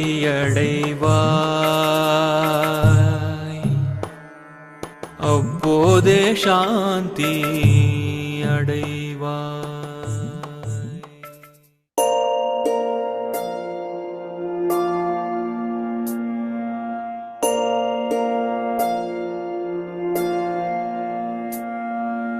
கருவாக்கி உருவாக்கி எனையாண்டு காத்தருளும் இறைவா நன்றி. எங்கும் நிறைந்தோனே எல்லையிலாதானே எங்கேயும் எப்போதும் என் குலம் காப்பவனே நெஞ்சம் துணிய துணையாய் வருவாய் நேர்மறை உணர்வுகள் பெருகிடச் செய்வாய் உடலில் உறுதியை பெரிதாய் தருவாய் உனை உணரும் அறிவை என்னுள்ளருள்வாய் சுற்றமனைத்தும் காப்பவனே செய்தொழிலில் ஏற்றம் தருபவனே எடுத்த செயலில் வெற்றி கொடு என் ஆற்றல் பெருகிட அருளை கொடு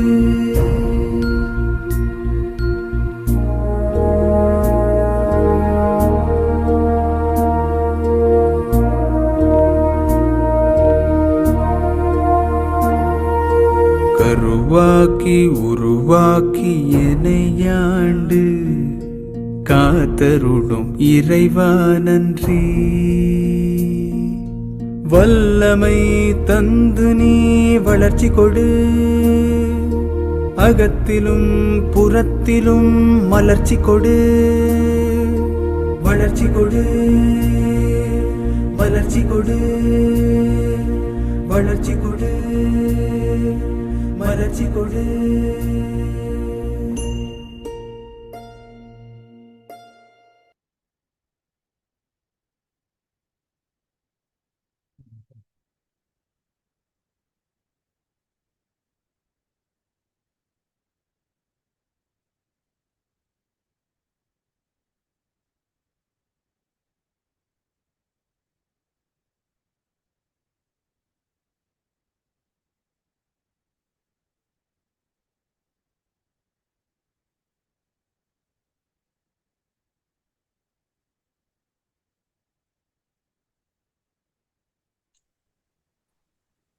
நன்றிங்க ஐயா. நன்றிங்க ஐயா. நன்றிங்க ஐயா. நன்றிங்க ஐயா. ஐயா மிக்க நன்றிங்க ஐயா. நன்றிங்க சார். வாழ்க வளமுடன். கோடான கோடி நன்றிங்க ஐயா. நன்றிகள் ஐயா. நன்றிங்க, நன்றி. வாழ்க வளமுடன். வாழ்க வளமுடன். நன்றிங்க. Thank you sir. நன்றிங்க ஐயா. நன்றி ஐயா. Thank you sir. Thank you. Thank you. Thank you sir. Thank you. நன்றிங்க ஐயா. நன்றிங்க ஐயா. நன்றிங்க ஐயா. நன்றி. நன்றிங்க ஐயா.